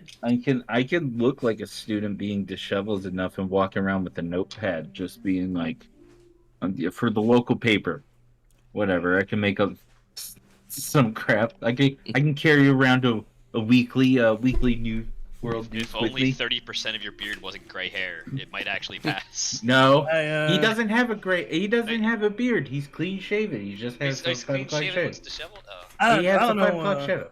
I know that feeling. I don't know what you're all doing, but I could pretend to be a professor. I think we have a better What? chance of you passing as my father. There you And go. It also works you're out just because I Russell's happen to daughter. be an adjunct at the college. All What do you right. do? What do you teach at the college? Theoretical chairs. All right. Okay, so you do have a faculty name tag. This is a I don't know. for-profit Theoretical college. chairs is the first thing that came to my head. Isolde, I guess I'm playing the role of your dear old dad. Safer. Probably. Much safer. Not to worry. Not gonna wear the armor not until we're sure we're actually taking the thing on. Whatever. the Dad hell showing this up in thing is. full Welcome leather to this armor. week's lesson: non-Euclidean ladderbacks. All right. proceed. Um, So your plan here is to like go on campus and do what? Poses a bunch of weird dads and adjunct professors and whatever else. What's Try to the, get some info. you're just gonna like kind of talk to random students and see like get the hot goss, get the tea. Is that sort of the idea? Yeah. Okay. Yeah, I'm gonna specifically look for people that have the fraternity shirt. Okay. You know, like they'll have that. So I'm gonna look for someone with that, and I'm gonna try to get in with them. Okay. I'm gonna see if I can get in with the grounds crew. I'm gonna look Talk for to the weird one kids. of them because if anybody knows what's going on in a building, it's always the support place. It's always the support staff. Okay. I'm gonna talk to the weird Hey, kids. Does this school have a public gym? Are you gonna go this- lift weights? This school Yes, has but- a gym on campus for the students. Yeah, I feel like There's also a guy that works in public relations whose name is Jim. It's true. Great. I feel like Alter would want to go to the gym and try to because he knows he was like a sports player, see if he could Okay. You did the sports ball. just start spotting people. So Hey guys, So let me you also kick the baseball. Let's do this. let me try and kill all these birds with one stone. Then you guys head over to the campus. You park in unfortunately you end up having to park in what is listed as parking lot D, which is at like the fucking butthole end of the campus because there's no parking. So you have to nuts. walk. Visitor walk parking's like, always the worst. Yeah, you I'm gotta just, walk like a These quarter mile nuts. back to the main campus. I'm just an adjunct. They Is this don't give me partially one a of them commuter sweet parking college? passes. Yes. Yeah. What you find is that when you get onto like the main campus, you get onto the quad and you find that there is a large gathering of students on the quad. And as you guys approach, you see that there is like a sort of a vigil is being held, sort of a memorial, like an impromptu Damn. memorial service is being held, and it has gathered a bunch of people. You see that sort of in the center of this gathering, in the center of the crowd, there is like a little shrine has been built. There is a large blown up picture of who you presume to be Lewis the Buckner. And there is like flowers and candles and things like that have been like placed around it. There are several dude bros like around this wearing like sweatshirts and beanie hats that all have the triple phi Greek insignias on them. There are like a gathering of just like general students sort of like milling around, talking to each other. There is like definitely at the outskirts, there are like the quote unquote weird kids are sort of gathered, looking on from the outskirts of this. The gym, you can see that like the gymnasium like butts up against one side of this quad, so like you could theoretically head that way if you wanted. But that's kind of what you see as you guys like walk onto campus here. I want to split away from everybody really quick when we see the gathering, and I'm Okay. gonna like weasel in as if I'm am just trying to get closer to the setup. But I'm going to use telepathy and start listening in on people's thoughts to see if anyone's thinking anything weird Do I about know what that's a happened thing that you night. can do? I don't know. Well, I if think we've been You listen into doing things Caractacus' before. thoughts, you just hear the theme to Rawhide playing on the loop. I'm not listening to you guys. I'm not listening to you guys. I'm listening to Rawhide. people on the campus, like Okay. that we suspect might be Bottom involved. out, hit him up. Wandering around. Just whip crack. All right, telepathy. You can read people's thoughts and put words in their minds. You can only investigate a mystery or read a bad situation without needing to actually talk. Okay. So then do you want to investigate a mystery or read a bad situation or manipulate someone? So investigate a mystery is like you can kind of roll and then ask me some questions on like kind of what clues and stuff you can gather. I would say roll to investigate a mystery. Yeah, that's what I was thinking. Yeah, which is a sharp roll, I believe. Yes. So go ahead and roll plus sharp to investigate a mystery. 9. 9. So on a 7 to 9, Hold 1. you're gonna hold 1. One hold can be spent to ask the keeper one of the following questions. So, do you have the list of questions in front of you? So, what happened here? What sort of creature is it? What can do it? What can hurt it? Where did it go? What's going to do? What's being concealed here? So, like, what one of those questions would you like to ask? But would those questions apply with a crowd of like students around though? I think like what this I'm is just gonna, a shrine. What you're trying to do, right, is you're trying to listen in on people's thoughts. So like, it'll be obscured a little bit, like, whichever one of those you think is like going to provide you the most useful information, pick that one, and then I will filter that through the context of what's happening in the situation. Okay. Like reading a group's thoughts. I think I'd want to ask what happened here. Okay.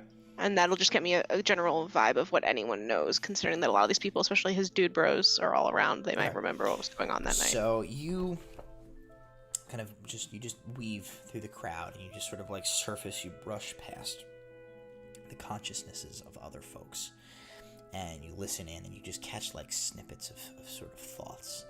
And you walk past one of the like big husky frat brothers that's near the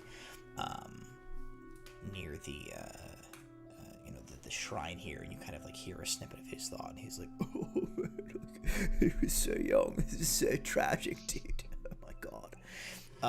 You hear another individual who is sort of thinking like, this is crazy. Like, the room was locked. There was nobody in there with him. Like, but everybody loved him. He wouldn't do something like this himself. Like, something's weird here. You hear somebody thinking, like, well, what was that Frost? Like, I know he had like the mad chillest kegs in the canteen. Jesus Christ! It was warm last night. Like, that's freaking Secondhand weird. embarrassment is killing me. Freaking weird, dude. So kind of what you gain from that is you hear like the general vibe of the sort of the thoughts of the student population is like that they are some of them are legitimately sad. Some of them are like performatively sad. And generally they like, there is an air of like, this is real, like, oh, like this is weird. Like, what happened? Like, there was this Frost that like oh, like Becky told Ferguson, told Roger, told Steve that like they saw the body, and like Benny said he was there when it came out, like, and then it was covered like he had been like in a freezer, and it's like, that's really weird. Like, what happened? Like, was it was he doing like a weird sex thing or like what was going on? But nobody seems to know like what the deal is. There are a few people I think you glean that like, you know, like you probably hear a couple of snippets of like Candy said she was in the bathroom, but like I don't know, man. Like they had gone up there to like the room. Like what did you know? Like maybe she knows something. Do I get a sense from anybody that is, especially those being performatively sad, that they're actually happy that this happened? No, I don't think you get a sense that anybody is necessarily happy that this happened. I think you get the sense via your like telepathy that, you know, some of them are like much more concerned about like, oh my god, I'm gonna like put this on the gram. This is so sad. More than like they actually give a shit that like a fellow human being is dead. And you know, and like that's kind of the vibe from some people here. Okay. Do we see the girlfriend anywhere around? I don't know. Not that we know what it looks Well, I like. guess number one, that's like that. I guess that's a piece of information that Isolde. Do we actually have, know like, that? Well, you heard that like you guys did hear that like he has a girlfriend named Candy who like was supposedly not in the room when it happened. Isolde, you have heard some stuff about like, you know, like. Yeah, my next question was going to be, can I figure out who she is? Is there, if this is a shrine, is there like there's the one big blown up picture. Is there a lot of little pictures of him around too? Yes. There's a bunch of little pictures around it. I'm going to let them all do what they want, but I want to look at all the pictures as if I'm like just there to like observe. Okay. I'm going to look for the repetitive, pretty girl that's in the most pictures with him. Okay. To try to figure out who she is. But that's all I'm doing for now. You see there are a number of pictures in this like shrine of who you presume to be the Buck, with the same girl is in like a bunch of these pictures. She is a very like pretty brunette,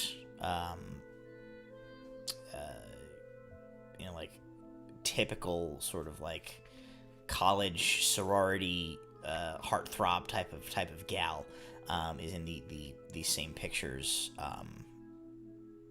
through several of the the pieces of this shrine, and you actually do see like among a gaggle of the triple phi's, you actually do see that young woman is present here currently. I'm gonna keep an eye on her, but I'm not gonna do or say anything right now. I just want to not lose track of her in the crowd. Okay. What's everybody else doing? You got your gym. Your gym is theoretically nearby. You got your I have kids. something I'd like to do. Let's see. The only thing I ran to go to gym for was to try and find more of his basketball team buddies and like try to. Oh, okay. As being a fellow fitness enthusiast to like try to talk to them, but like. I actually want to weave through the crowd and go to the fraternity guys with the shirts on. Okay. And just start like chatting with them as they're standing there. Okay. And I'm eventually going to use it. I'm going to use one of my abilities, but not until I get to that point in the conversation with them.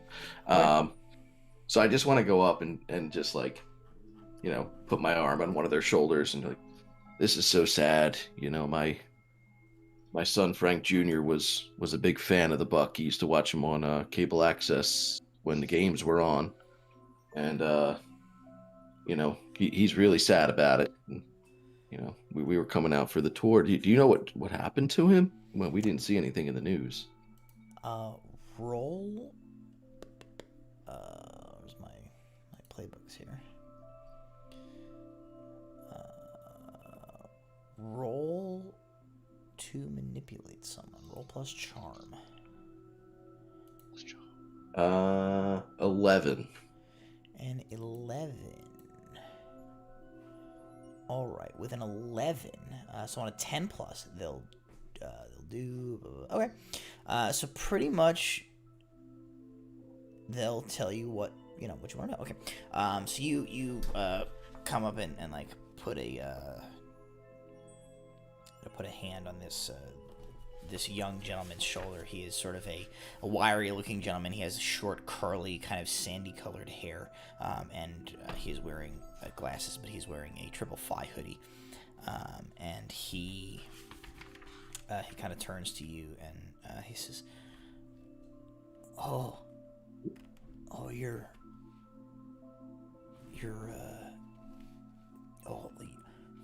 Frank Jr.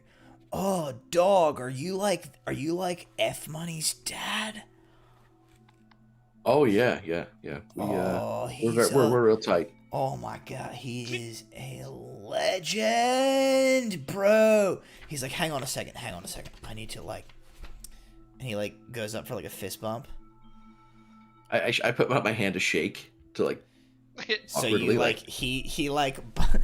yeah, you guys do this. And I grab his arm and I'm like,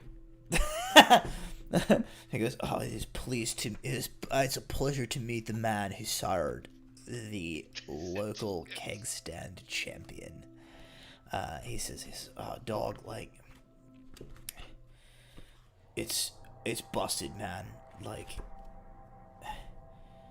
We don't even know. We're majorly heartbroken, bummed to the max, my dude. We're just having our rager like we do every Valentine's Day. Big Kenny was all he was in his baby Cupid outfit. We had gotten the baby oil on him. We were ready to roll.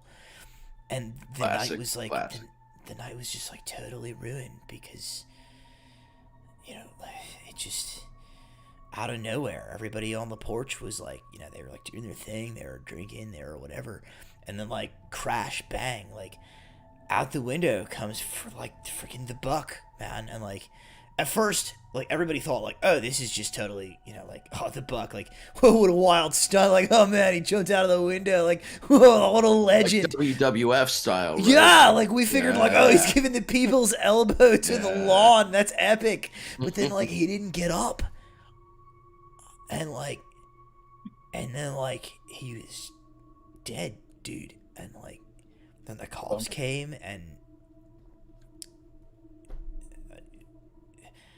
I mean, I guess small blessings. And he's small blessings. The cops were way more concerned with the fact that there was a dead body, so they didn't super care that we had a bunch of beer and kegs and alcohol, and 65% of the people at the Rager were underage. I guess that's may he rest in peace. May he rest in peace up above, the Buck's last gift to us. But the cops were all over, and they're who did this? And they were the door was locked. We don't know. Nobody was in. They had to bust down. Frank Candy, so they're just stumped, right? They just didn't know. They don't know what happened. Nobody was in there. But how does a dude throw himself through a window and friggin' 20 feet out onto the lawn? Don't get me wrong, the Buck was a legend. He had a 4-foot vertical, no joke. But I don't know, man, it's crazy. Bummer. How a bummer. What's your name, son? I mean, I don't know the whole roster. My son would know exactly who you are, but my name is Gnarly Greg. No, well, that's what they call me. Wait, are you on the basketball team as well? No, dog. Oh, okay, that's why I don't know you. He says my name is Bradford Condon. Pleased to meet you. And he shakes your hand. Bradford. You look very trustworthy. For sure, dude. Yeah. Can you just step away from the crowd a little bit? I have important information I need to talk to you about. Yeah, I guess. Okay, major So serious vibes. What's up, dude? I pull him off to the side and I say, Bradford, I'm actually a part of a secret organization that is sent here to investigate this. The police are not going to figure out what happened to him, and you need to trust me. Okay, I need to get into the fraternity house to do some investigating. My friends can help find out what happened, and I'm going to use my feature, which is when you tell a normal person the truth in order to protect them from danger, I can roll plus charm, and then they will do as I say if I do well enough. Okay, roll plus charm. Let's hope I don't fuck this one up. Ah. I rolled a 9. On a 7 to 9, they do it, but you get to choose from one of the following. They're either going to ask me a hard question first, they're going to stall and dither for a while, or they're going to have a better idea. Okay. Okay. So here's what happens. You ask him this, and he's like, "Whoa, are you for real? You're like..." Bradford, I'm from the government. This is important. All right, he's like, all right, well, I mean, like, slow your roll. ACAB, no joke. Faux show.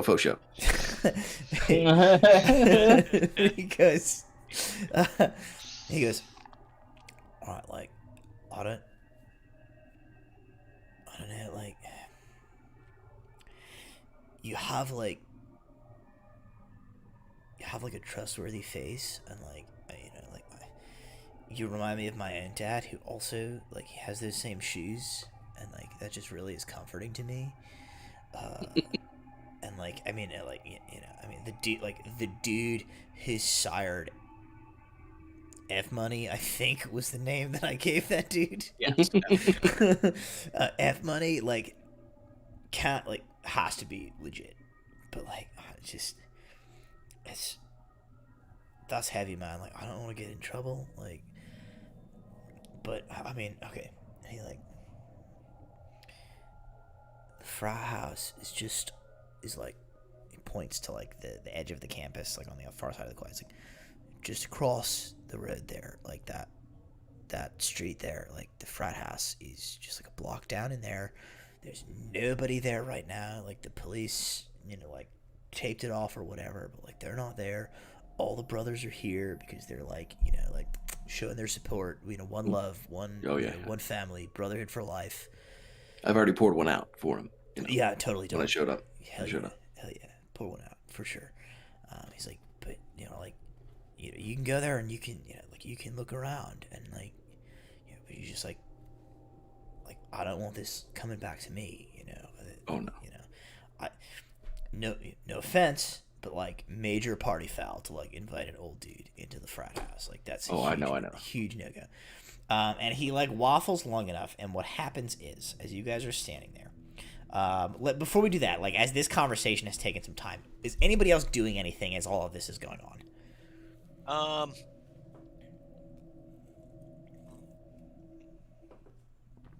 I would like to go into the teacher's lounge to see if there's any gossip. Okay. I guess you know where you're going because you're an adjunct professor of theoretical chairs. So you make your way away from the quad. You go into one of the academic buildings, and you go into like the teacher's lounge that is there. Are there teacher's lounges at universities? I don't know if I've ever heard of that. It's like office hours. There's one here. You go. There's a couple of teachers there. I guess no. You're an adjunct professor. You don't know who any of these sons of bitches are. There's a couple of teachers there. There's like an older, like maybe mid-60s, older gentleman. A slightly like wiry, maybe like 40s female professor there. The two of them are like in the lounge, just sort of chatting as you come in. I will go over, and I assume there's like a pot of just coffee somewhere. Yeah, it's deeply burned. You can smell that when you come in, but it is there. I will pour myself a cup of coffee, and then I'll turn in the general direction of the other people in the room, but not necessarily specifically address it. Like, say out loud, being like, yeah, absolutely burnt to shit. That's how I enjoy it. The two of them kind of like turn towards you, and the older gentleman, he goes, that's the only way to make it. Don't know if I recognize you. Oh, I don't know why. I don't know why I'm Southern. Also, that's a silly choice I don't know. made. I don't know. Well, it seems like you were just going off my vibe. I think. So, I think that's what I did. Let me change that up a little bit. This is my voice now. all right, glad you settled on a voice. Yes, For yourself.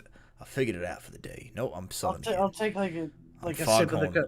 Foghorn Leghorn. Go ahead. Well, it's a real shame about that dead kid. Do you have that kid in your class? The older gentleman says, he says, no, I don't think he was in my department. I'm familiar enough with the basketball team. Everybody knows the buck on campus, as they call him, but no, I didn't have him in any of my classes. The woman, she says, like, I taught him freshman year, I think, 2 years ago, 3 years. She says he was in my Bio 101 class. No, yeah. How'd he do with that? He didn't do too well in my class. She says, he got by. He's here on a basketball scholarship, so he's, just... Yeah, that did make sense why he was always suggesting basketballs for theoretical chairs. I'm like, I guess you could sit on one, but would you want to?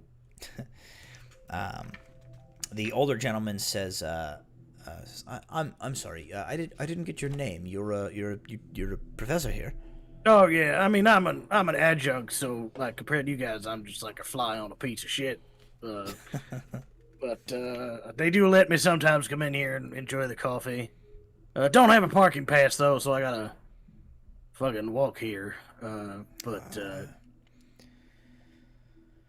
So well. Thorn, Professor Cracticus Thorn. Oh. Theoretical chairs 101, 102, and 103. Those are the rooms in which I teach. Intro not to the chairs. levels. Says, well, pleased to meet you, Professor Thorne. Eric Clevenger. He extends a handshake. He says, I'm in the English department. Well, your English is very good. I wouldn't even have known. The woman says, Connie Clipperman. She says, I'm in the biology department, obviously. And a third individual walks in. He is kind of like a hawkish-looking individual. He has a pair of horn-rimmed glasses. And he comes in and he says, Samuel Ellis Pritchard, not that any of you asked. You teach math or something? He says, I'm the librarian. Adjunct professor, I assume.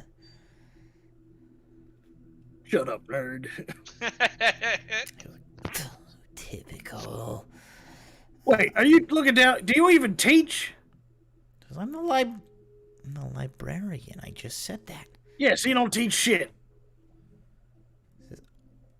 I administrate the library, which is the portal to all schools of knowledge. What do you teach? Theoretical chairs. That's baloney.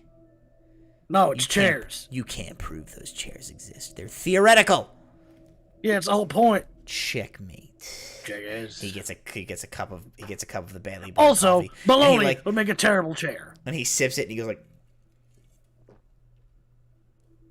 The chairs in the library are the worst. burned just like I like it. Yeah. Speaking of the library, I wish the chairs in the library were theoretical. Those are some uncomfortable sons of bitches. He says, do you have business in here, Mr. Thorne? This is a teacher's lounge. I'm lounging in. I'm drinking my shitty coffee and I'm talking to you, asshole. He goes, well, I suppose. This man is slowly becoming Arthur Morgan, and I can't help it. He goes, I suppose that checks out. Bit of library humor for you. Check out.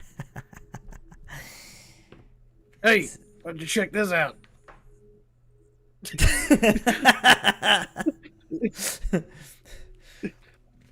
goes, well, fine. I can see that nothing of any true academic intrigue is taking place in this particular lounge, so I'll be seeing myself out. Oh wait, before you go, speaking of academic intrigue, you ever had any interactions with with their dead kid? He goes, yeah. He was in the library often enough, but never to read. I don't even know if he could read. Freaking sports scholarships. He just came in to bother the girls that were there on study groups. Oh, really? He called me a dork one time. Well, I mean, if there was one thing we all knew about the Buck, it was that he calls them how he saw them.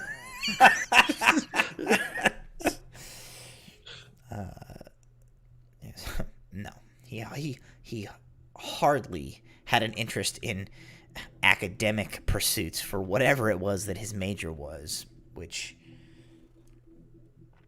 who knows, business, probably business. I think it was liberal arts. No, it was definitely business.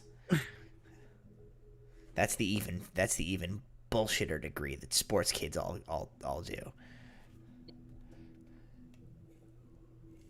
Yeah, ever was there anybody in particular that he often bothered? Or just all of them in general? He said, anything with a short enough skirt didn't matter to him. Yeah, you seem like a smart enough fella. What are your thoughts on this whole throwing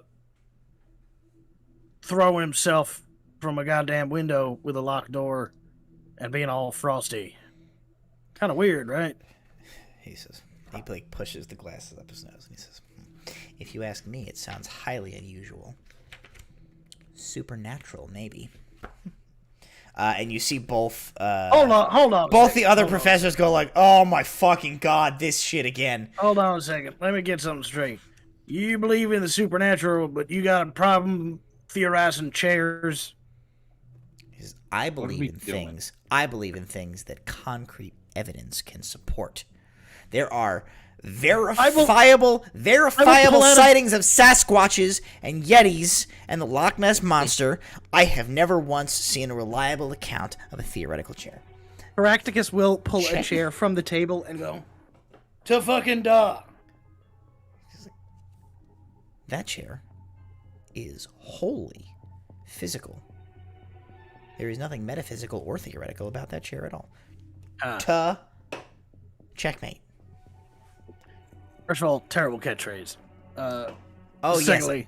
Criminal science. That's the fake major that all the sports kids have. Secondly, until I pulled it out, the beauty of theoretical chairs is until I pulled that chair out from the table, you didn't know if it was a chair or not. And now you do. We did not come here to discuss Schrodinger's chair theory, which we all know is cockamamie. Yeah, we don't have the time nor the cats. I'm going back to the library, as this is not going to drive the plot forward in a relevant way. And you've now met me and learned all the things that you need to know about me. Bye. Alright, well, Professor... if we find later that we need a big fucking nerd, we'll be sure to find you. Shut up. See that you do, Professor... Dumb chair guy. Sick burn, and he leaves. I got some asshole. The other two go like, yeah. All right, well, I'm out of here. Go rejoin the group. Okay. Anything else anybody wants to do, like in the crowd before the next thing happens? I'll probably consult a map, just see if there's one, on the campus that, ask about where where frat house row is. Sure. That's easy enough to do. So on if you look on stream, I popped the map up. Y'all are currently here. Where the blue circle will be appearing. And Caractacus went over to this building to have his conversation. You were pointed out to the Triple Phi house being here. Not asking specifically where Triple Phi is, but I figure if there's a frat house row, it's there. Frat house row is there. Dave's character got that specifically, so you guys know that the Triple Phi house is there. Then while the others are doing their thing, while a lot of people are over there, I'm going to head to Frat House Row. Okay, before you do that, we're gonna resolve the thing that came from Dave's. So Dave, you get this information from Bradford. You kind of see Caractacus coming back from the teacher's lounge from one of the academic buildings. You see Isolde is moving through the crowd. So, some of the others are gathered around. As you guys are all standing there, there is a smash, and from this building that butts up against the quad, a human form comes hurtling out of a third-story window and slams into the pavement in front of the building. Wait, so another human flew out of the building? Somebody just got yeeted, hucked out of a third-story window and has splatted onto the pavement 100 yards from where you guys are standing. Running. Slowly, but running. Because I'm not athletic. Is anyone near me from our group? I was going to talk to the jock dudes, but so I would have been near you. I will absolutely sprint towards the body or person. Before you sprint, I'm gonna say I have a small amount of time to go look at the frat house, find out what's going on. Keep a walkie-talkie close. Okay. So just give a thumbs up and then I guess point to his helmet where he's got helmet mounted comms. Yeah, you probably got a headset for your helmet, yeah. Sure. It's in there, sure. Alright. And then sprints over. Moving with the crowd, because I assume the crowd is all rushing over, oh my god. So I'm just moving with that wave. I'm looking for a side entrance into that building where the guy got yeeted. Okay. All right, so we have... Just really quickly, as Bradford is probably turning and running to that as well, I assume. Yeah. Seeing something crazy happen. I just grab him and I just say, "Don't tell anyone what I told you. It's important. I need you to buy me 20 or 30 minutes." Okay. Yeah. I mean, I figure the body that just came flying out of that window. That'll probably. Yeah, that'd do it. I would think. Yeah. Okay. Just keep an eye out. Make sure no one comes towards me. I don't want to harsh your vibe and have people know that you let someone into the house. Smart. Got it. Right? Yeah. He's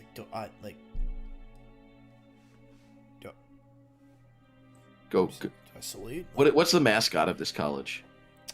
It is a...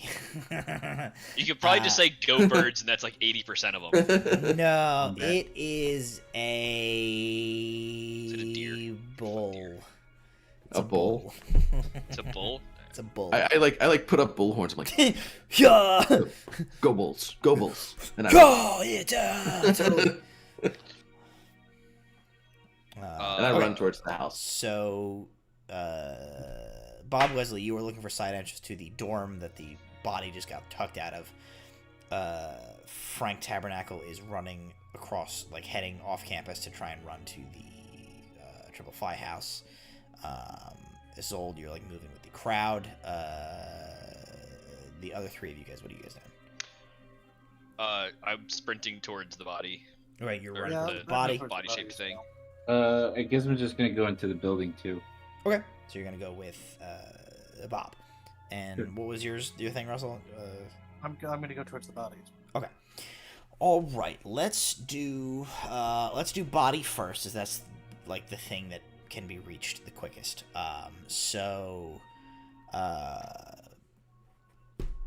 Alter Gray. You run fast. Nobody seems to have taken note of the like. They don't seem to be super reacting to the fact that you have like a giant sword. But you reach the body first. What are you doing? I'm gonna say everybody stand back. Part-time EMT. And then Okay. I'm gonna try to keep the area clear, and then take a look at the lump, the human-shaped lump that fell out of the thing. Okay. See if it is a person and if it is dead.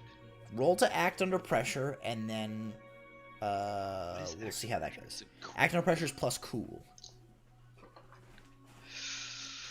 Ooh, I'm gonna use a luck. Okay. Use one luck to roll a 12. Okay, so you roll. So it's a 13 total. Okay. So you can. So you do what you set out to do. You run to the body. You shout that you are a part-time EMT, and the crowd buys that. So they stop to give you some space. You can make a choice here. To either, you can do something you can add an extra twist on this, or you can choose to do this ploy to perfection, which I will sort of dictate how that works. I guess I'm gonna do something extra. So as I'm running, as I'm getting there and clearing the area, I want to take a look at the surrounding area as I'm Okay. yelling at people to see if there's anybody that either was up in the window or just there's kind of using the ploy of moving people Okay. around to take a look at the crowd. Then what try we'll to get do more there, information. we'll do we'll carry over. So then roll investigate a mystery, and you can add an additional +1 to you roll plus sharp, and then add an additional +1. I get a +1 to sharp. You get Sorry. whatever your sharp is, and then you can add another an additional 1 to whatever your roll. Okay, is. cool. So that gives me with your plus. It gives me a ±0. Ooh, it's a 5. a 5. Okay. You part-time EMT. You look. You see there is a smashed out window from the blown out from the body, flying through it from the upstairs. You run up to the body. It is a young woman. She is definitely dead. The angle of her neck, in comparison to her body, tells you that she is clearly no more. And that is all you. That's all you see. Probably because I'm still wearing the helmet. It's in the way. Yeah. Put the visor up. So that's what you see on that. Unfortunately, you don't gain any super useful information for that. The two folks who are running inside, so Ollie and Bob Wesley, you guys run into the room. There's a couple of students coming out of the dorm at the commotion. So you just manage to slip in unnoticed, no problem. What are you guys doing once you're inside the building? Honestly, part of it was to see if anybody somewhat suspicious looking was trying to come out, especially somebody acting rather too calm. You don't see anything of that nature. You just see a couple of students running out of first floor dorms. What's going on? Okay. That being the case, I'm gonna head for the 3rd floor. Yeah. Okay. That's really it. You guys head up to the 3rd floor. Roll. Just roll plus sharp as you guys run to the 3rd floor to see if you can figure out which door is the door that you're looking for. That is a 10. Okay. With a 10. So, what do you got, 8. Adam? 8. Okay. So, Ollie, Larry, you guys run to the third floor. You guys. Oh, we lost Russell. You guys run to the third floor. You, kind of like sprint up. There's a couple of people like coming out of doors, like looking around, like, what happened? What happened? You, like, you do that meme of like you like think and all the like trigonometry goes around your face, and you determine that the door that you're looking for is like the third one down on the left side of the hallway from like where you were standing. As you run over to it, having correctly identified the door that you're pretty sure is like belongs to the window that a body just flew out of, you see that it has like on the side of the door frame there are these like little paper decorations, and they have like the names of like the like the people that live in the rooms, and you see that the names on the door are Shelly, and the other name is Ellie. Shelly and Ellie seem to be the inhabitants of this room, and you have identified that room. You walk up, you like grab the handle, jiggle it. It is locked. Bob comes like running up slightly behind you as you have like reached the door first, having identified which one you think it is. It's locked. Locked. I mean, I could jimmy it. Maybe try to jimmy it with my butterfly knife, but yeah. Roll to kick some ass. Okay. Actually, maybe roll. Why don't you roll to act under pressure? Roll plus cool. I think that makes more sense for this. That is a 6. 6. You like stick your knife in. You kind of like jimmy the lock. You're like think you got it, and you like you rattle the doorknob, and you don't have it unlocked, and then like another like resident of the dorm comes out and is like, "Oh my god, what are you old guys doing here? Why are you trying to get into that room? Ew!" Actually, I could do often overlooked right now. When you act all crazy to avoid something, roll plus weird. On a 10 plus, you're regarded as unthreatening and unimportant. Okay, so roll plus weird. Okay. I don't know how this is gonna work out, but all right, that's a 10. Okay, so with a 10, the person goes like unthreatening and unimportant. the person who rolls like you turn, you're like and they're like cat. Ew. He's like, what are you doing? Leave me alone. Ew. What are you doing? Leave me alone. The government doesn't go away until Thursday. I want to find the RA. Gross. No. You don't need to find the RA. I got a handle on this. I'm just trying to fix. I'm maintenance. I'm maintenance. We are maintenance. Don't look at me. Don't look at my mustache. Don't look at me. Oh my god. Maintenance is. Look, Okay. I'm just gonna keep it being like, come on. This is why he works the boilers, but unfortunately there was a work order on Ellie's room. So I'm gonna try and manipulate, and I roll a 11. That's fine. His roll was already successful, okay, so they cool. kind of go like, ew, maintenance is creepy, and they like leave. Ollie kind of like sweats on his face. He's like, man, I really need to get a day job or something. I can't keep doing this. All right, did you get it open?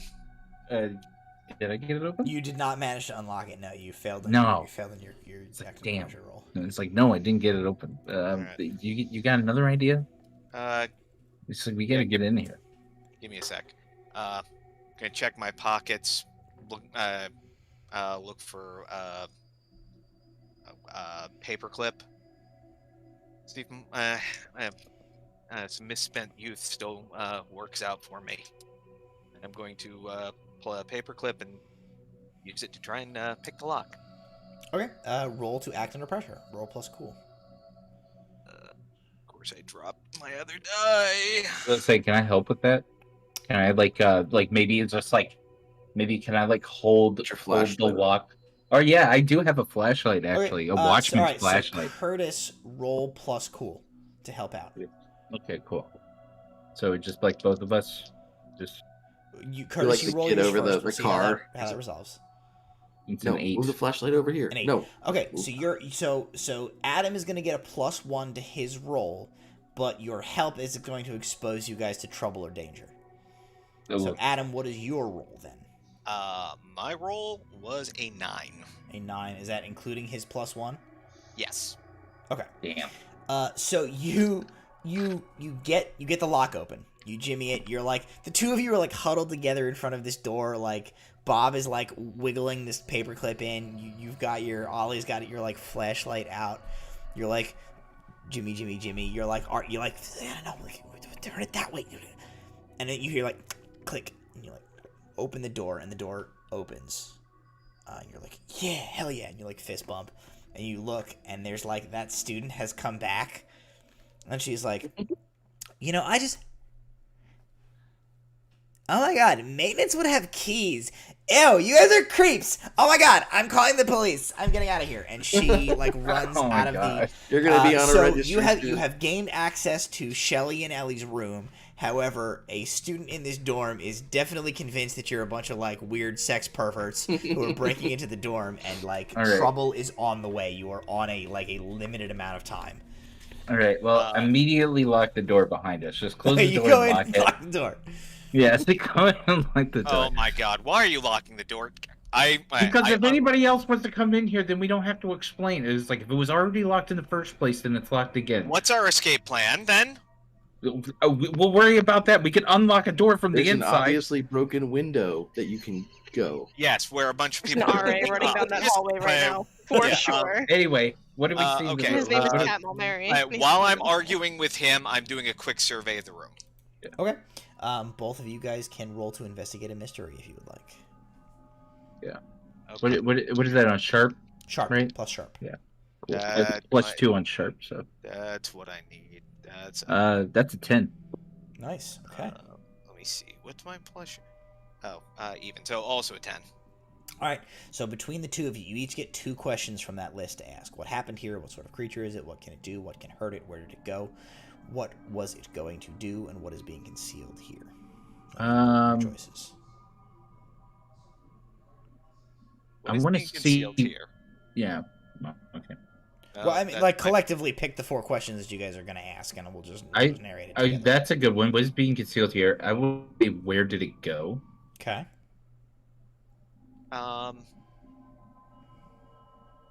What sort of creature is it? A good one. And what can hurt it? So what can hurt it? Where did it go? What is being concealed here? Yeah, those are good ones. What sort of creature is it? That's your 4? Yeah. Okay. You guys come into the room. You like muffle the like. Oh my god! They're probably gonna go in there and like jerk off on stuff. That's super gross. You close the door. You immediately lock it. You turn around and you look at the room. The room is has been like heavily hung with like draped like tapestries and colorful like pattern pieces of cloth. They've been like strung over the light fixture in the room to make the room like have sort of like an ambiance. There are like plants, potted plants all over the room. There are a bunch of like dream catchers and shit hung up. There is like all along the windowsills there's like a bunch of like crystals. There's like a tarot deck that has been like partially like put out on one of the decks. This is like the quintessential like basic bitch. How many Frappuccino cups like, are? Yeah, like 100% like crystal girl like bullshit vibe from this room. I'm with you. With your rolls, what is being concealed here? The throw rug that has been put out on the floor here is like partially askew. And Ollie, you go over and you like see this and you flip the rug back and you see that on the tile like laminate floor of this dorm room in some kind of like acrylic paint, you think, a like rune circle has been painted beneath the rug. And as you're like looking at this, you see under the bunk beds, you see there is like a book that has kind of been like scooched under the bed a little bit, and you grab that out, and it is a book. As you like flip it open, it is a book of like witchcraft lore and like hedge wizardry spells. There is a page dog-eared, which is labeled as summoning and binding of spirits. Cool. So it was what is being concealed here, right? It was... Where did it go? What sort of creature is it? And what was the fourth one? What can hurt it? What can hurt it? Okay. What you guys see, like, Ollie, you stand up with this book, and you, like, show it to Bob, and you're like, hey, because standing behind Bob, as you stand up, is the pseudo-corporeal form of a young woman wearing a flowing, like, woven sort of like hippie dress. You see, from the angle, like her head is at like an angle like this, and there is like a disturbing bit of like vertebra shaped bulge coming out of like the crook in her neck, and you can see that the back of her head is like caved in, and she is looking at the two of you with blank white eyes. And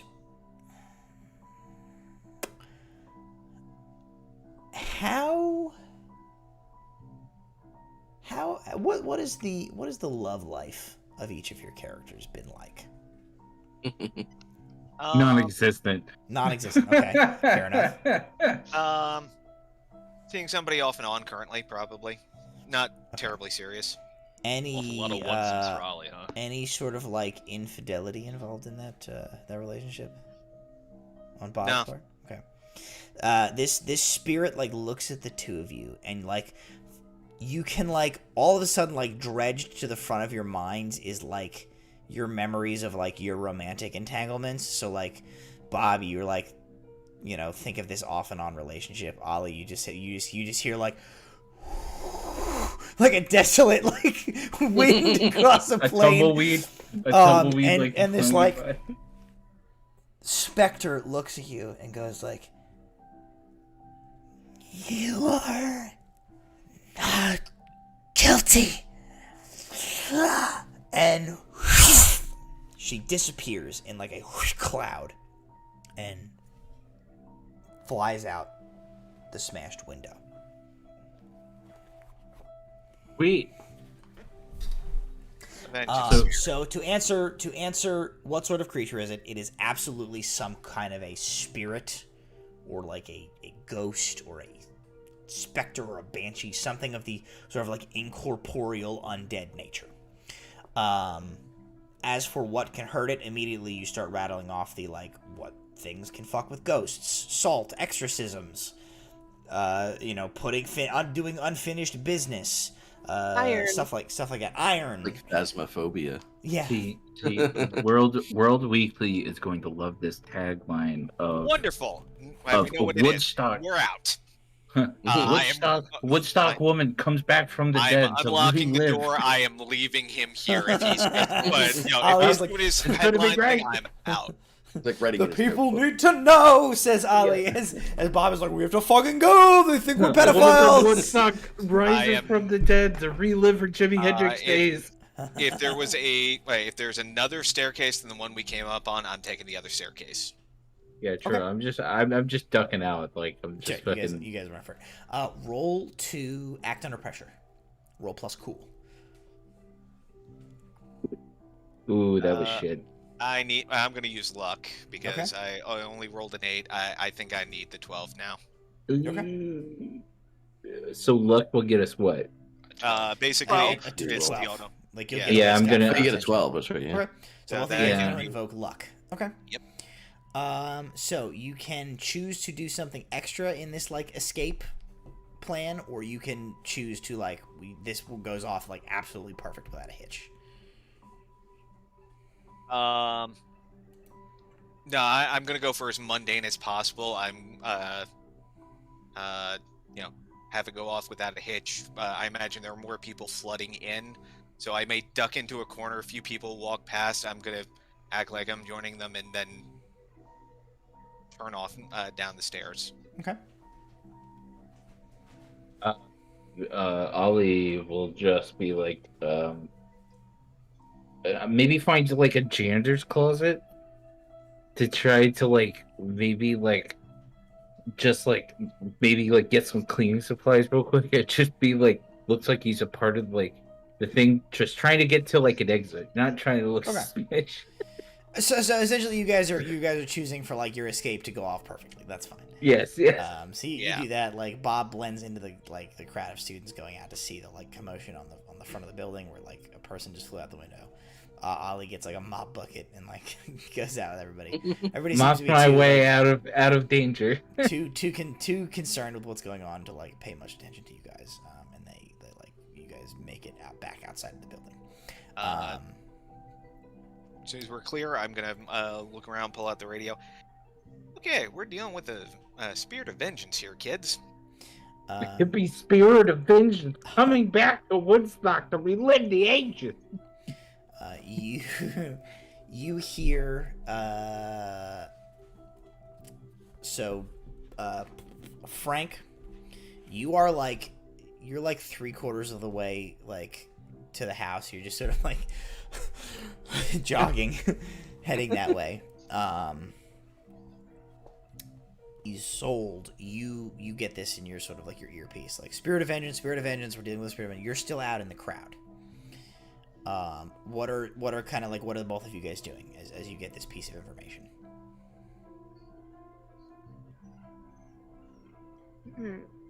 We really speak into don't be guilty. I ignore the extra bits of information coming through. Hey, it's important. Without context, I have no idea what you mean. Don't be guilty of, and then I am. Now that the crowd has shifted and more people are coming out of the buildings and a bigger crowd is gathering than probably at the original site, I want to look for the girl that I saw in the premonition. Alrighty, roll to investigate a mystery, plus sharp. What about you, Frank? What am I doing? Are you just like continuing to sprint for the house? Yeah. Okay. I'm gonna just like I'll take in that information, but I'm not gonna say anything back. Okay. I got an 11. An 11. Plus 10 plus hold 2. All right, 2 questions from that list.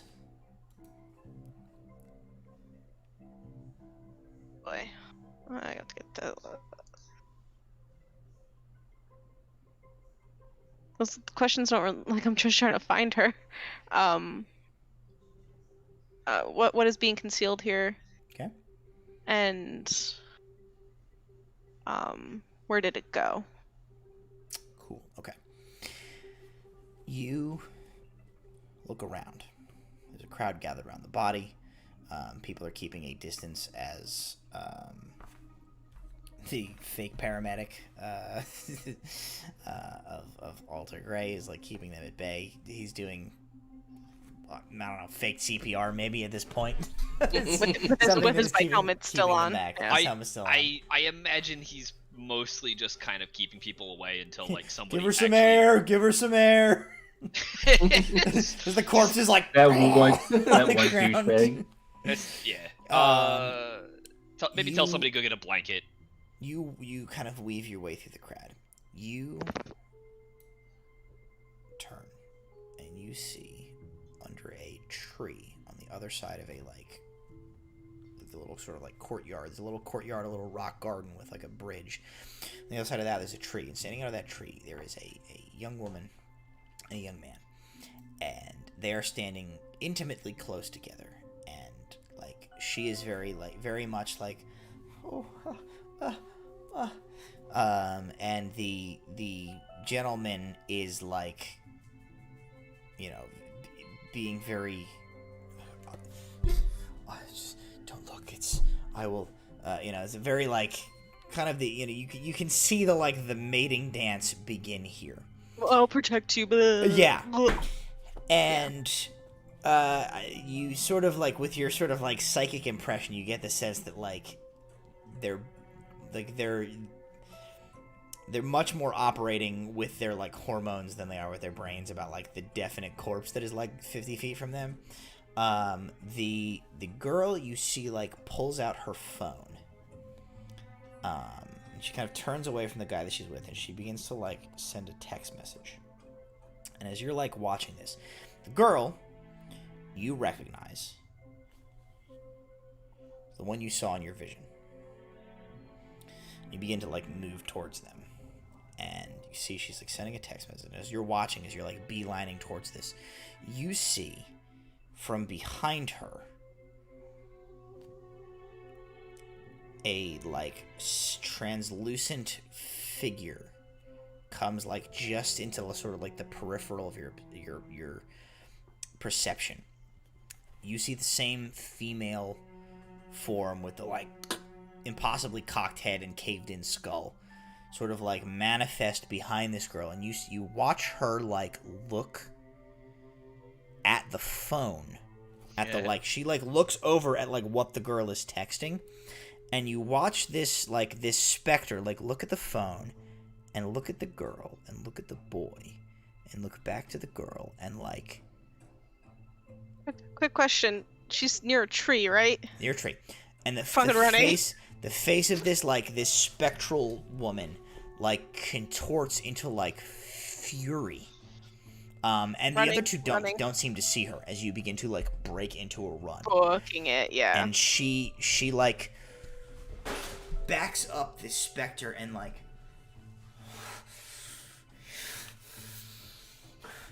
and grabs a tree branch, like a low-hanging branch, and begins the process of like pulling it.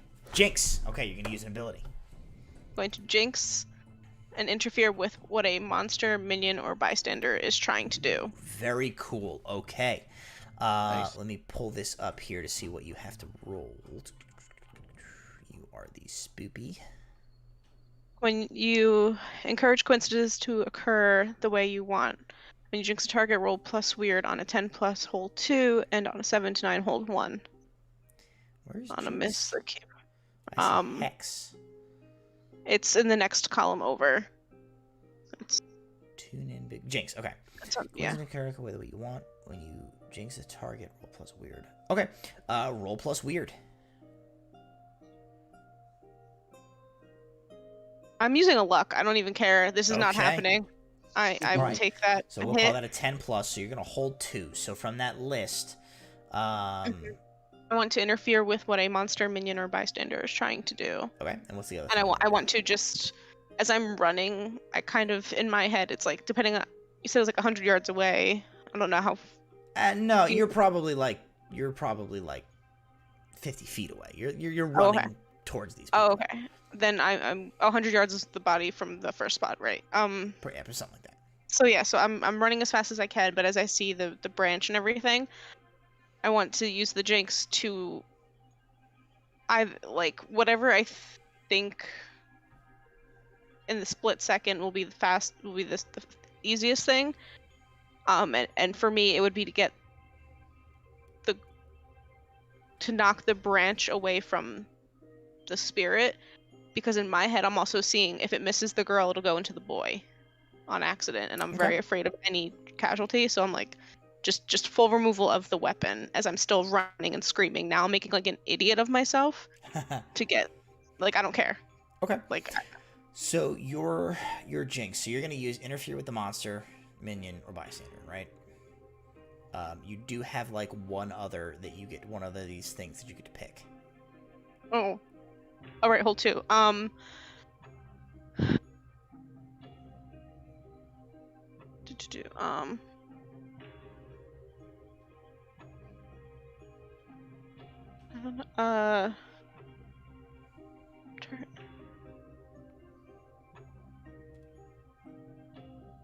Target. That last one might be interesting. Yeah, just I'm thinking which target. Spirit? Our goal here to not let them know that something supernatural is happening. Yeah, they just think I'm that they don't attacking. As far as I know, yeah. So I'm gonna say the target loses something that you will soon find. I'm gonna say the spirit loses something. Okay. As I run up. And I will deal with whatever social repercussions this brings me at my not real college. You run up, waving your arms, screaming. You know, as you like shriek, the like pulse of like your magical jinx like ripples out from you. The girl texting, the wave of the jinx passes over her. The girl like texting like suddenly like fumbles her phone. Oh shit. And like bends down, and the boy that she's with, like kind of surprised by this sudden movement, like, oh, he like moves to try and catch it. The two of them kind of like shift in position as you see the spectral woman like pulls this branch down. It snaps off, and she thrusts it forward as like right where the young girl's like center mass would have been a moment before. But she bent down to pick up her phone, and the branch like goes past, and the spirit like seems to lose once the thrust is like complete, seems to lose the ability to like corporeally hold this physical object, and the branch like falls from like through her grasp and just like hits the ground, and the spirit locks eyes with you and like squints. She's got her arm extended, her head is like dangling a little on the like piece of skin that's still holding it attached from her broken spine, but manages to like lock eyes with you, and like puts her arm down, looks at the girl like bent down picking up her phone, and like shakes her head at you, and then disappears.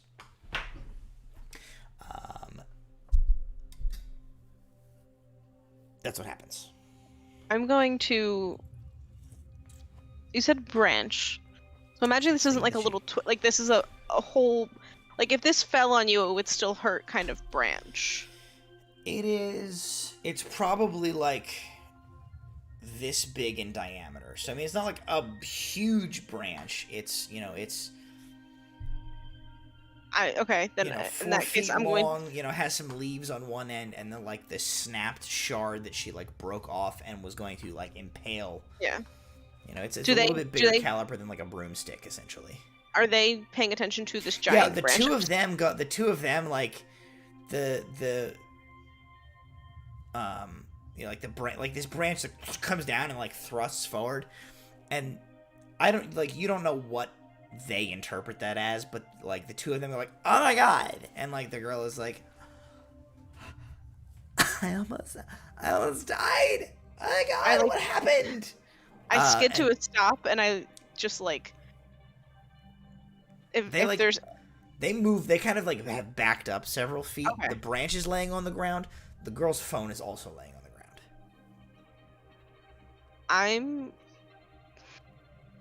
I'm gonna walk up to them. So stupid, because I have no... this could work. I don't know. I'm gonna walk up to them, and I'm going to say, "Are you okay? You know that giant fat squirrel that always eats behind the cafeteria was on that branch, and I saw it jumping and the branch snapping, and I wanted to make sure you're okay." And I'm going to crouch down to grab the branch and like hold it up as evidence, and at the same time try to grab her phone. Okay. And tuck it away. You're able to pick both of those things up. Roll to act under pressure. Roll plus cool to try and pick up that phone without being seen. 9. Okay. Hard choice or a price to pay. You get this phone and you manage to like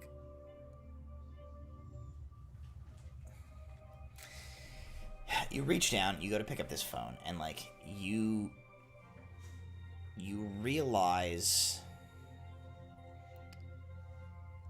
oddly enough, her phone is the same model as your phone. You do not think you are going to get out of this encounter like without her Noticing being she like, doesn't oh have my a god, phone. my phone.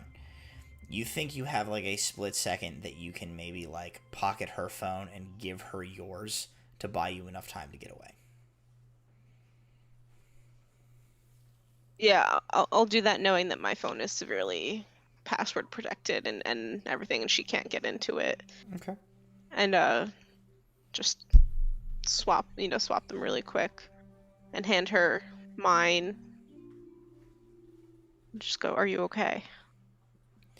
She just goes like, yeah, oh my god, that was crazy. Damn squirrels on these campus, man.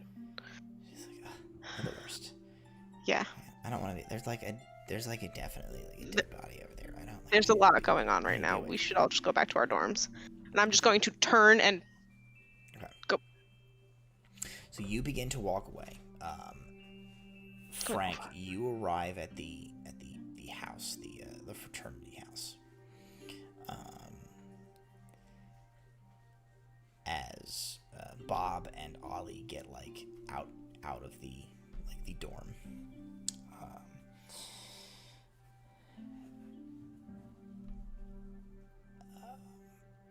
Ollie, you realize as you get outside, you still have in your hand that book you found in the dorm room. Yes. You like, flip it open, and on the inside front cover, there is the very distinctive like little pouch with like a checkout card slipped into it that demarks this as a library book. And the name of the university is stamped onto the checkout card. This book came from the university's library. Is there a name on the library? The name of like the last name that like checked it out that is stamped into it is the name of I gotta look for her last name. Shelley. It was Shelley and Ellie. Shelley Young checked this book out last. Alter. The actual police and EMTs are arriving. So you like time to go. Yep. And you kind of like begin to peace out. I did everything I could here. Isolde, you look at the cell phone. It is still unlocked, as like it was unlocked. And you look at a text message was in the process of being typed out. The recipient of the text message is Rob with like XOXO hearts on either side of like the contact name. And the text message that was in the process of being typed out was, sorry babe, something crazy came up. I'm going to have to skip out on date night tonight. Is there a picture like at the top of this? Or if I click on the contact name, does a picture come up? Yes, it is a guy. Is it the same guy? No. Even though she's standing with him, No. I'm just checking. No, different. Okay. Once I get that, I'm not gonna go through this girl's phone, and I want my own back. So I'm gonna turn around and go and run back towards her and go, sorry, same phone, and this is yours. And I have like locked the screen. Okay. And I take, when she holds mine out, I'll take it back and point to like a scratch on the back and be like, Okay. this one's mine. Sorry. Roll plus cool to act under pressure. That's 10. Okay, so you do what you set out to do. You trade the phone with her. She goes like, oh my god. Sorry, weirdness with the tree branch and the body, and I'm sorry, and I just trade him back and walk away again. Trade him back. She doesn't seem to like read further into this. You manage to get away with the phone. So you escape with the you get away. You have your own phone back. You have gleaned this information from this text message. Alter Gray, you managed to like keep people from messing with the body. What I will say, no rolls required because you were there long enough during the context of this scene. Even though you rolled badly in the initial investigation, the body of who working theory would suggest is Shelley Young, also covered in a fine layer of frost when she hit the ground.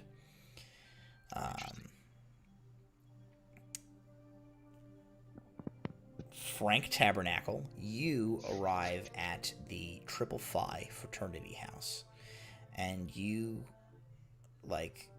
look. You see there is like police tape around, kind of like a mild crater in the front lawn, where you presume like the body of the buck landed. There is a broken window that has been cardboarded over on the 3rd floor, and there is currently nobody in sight.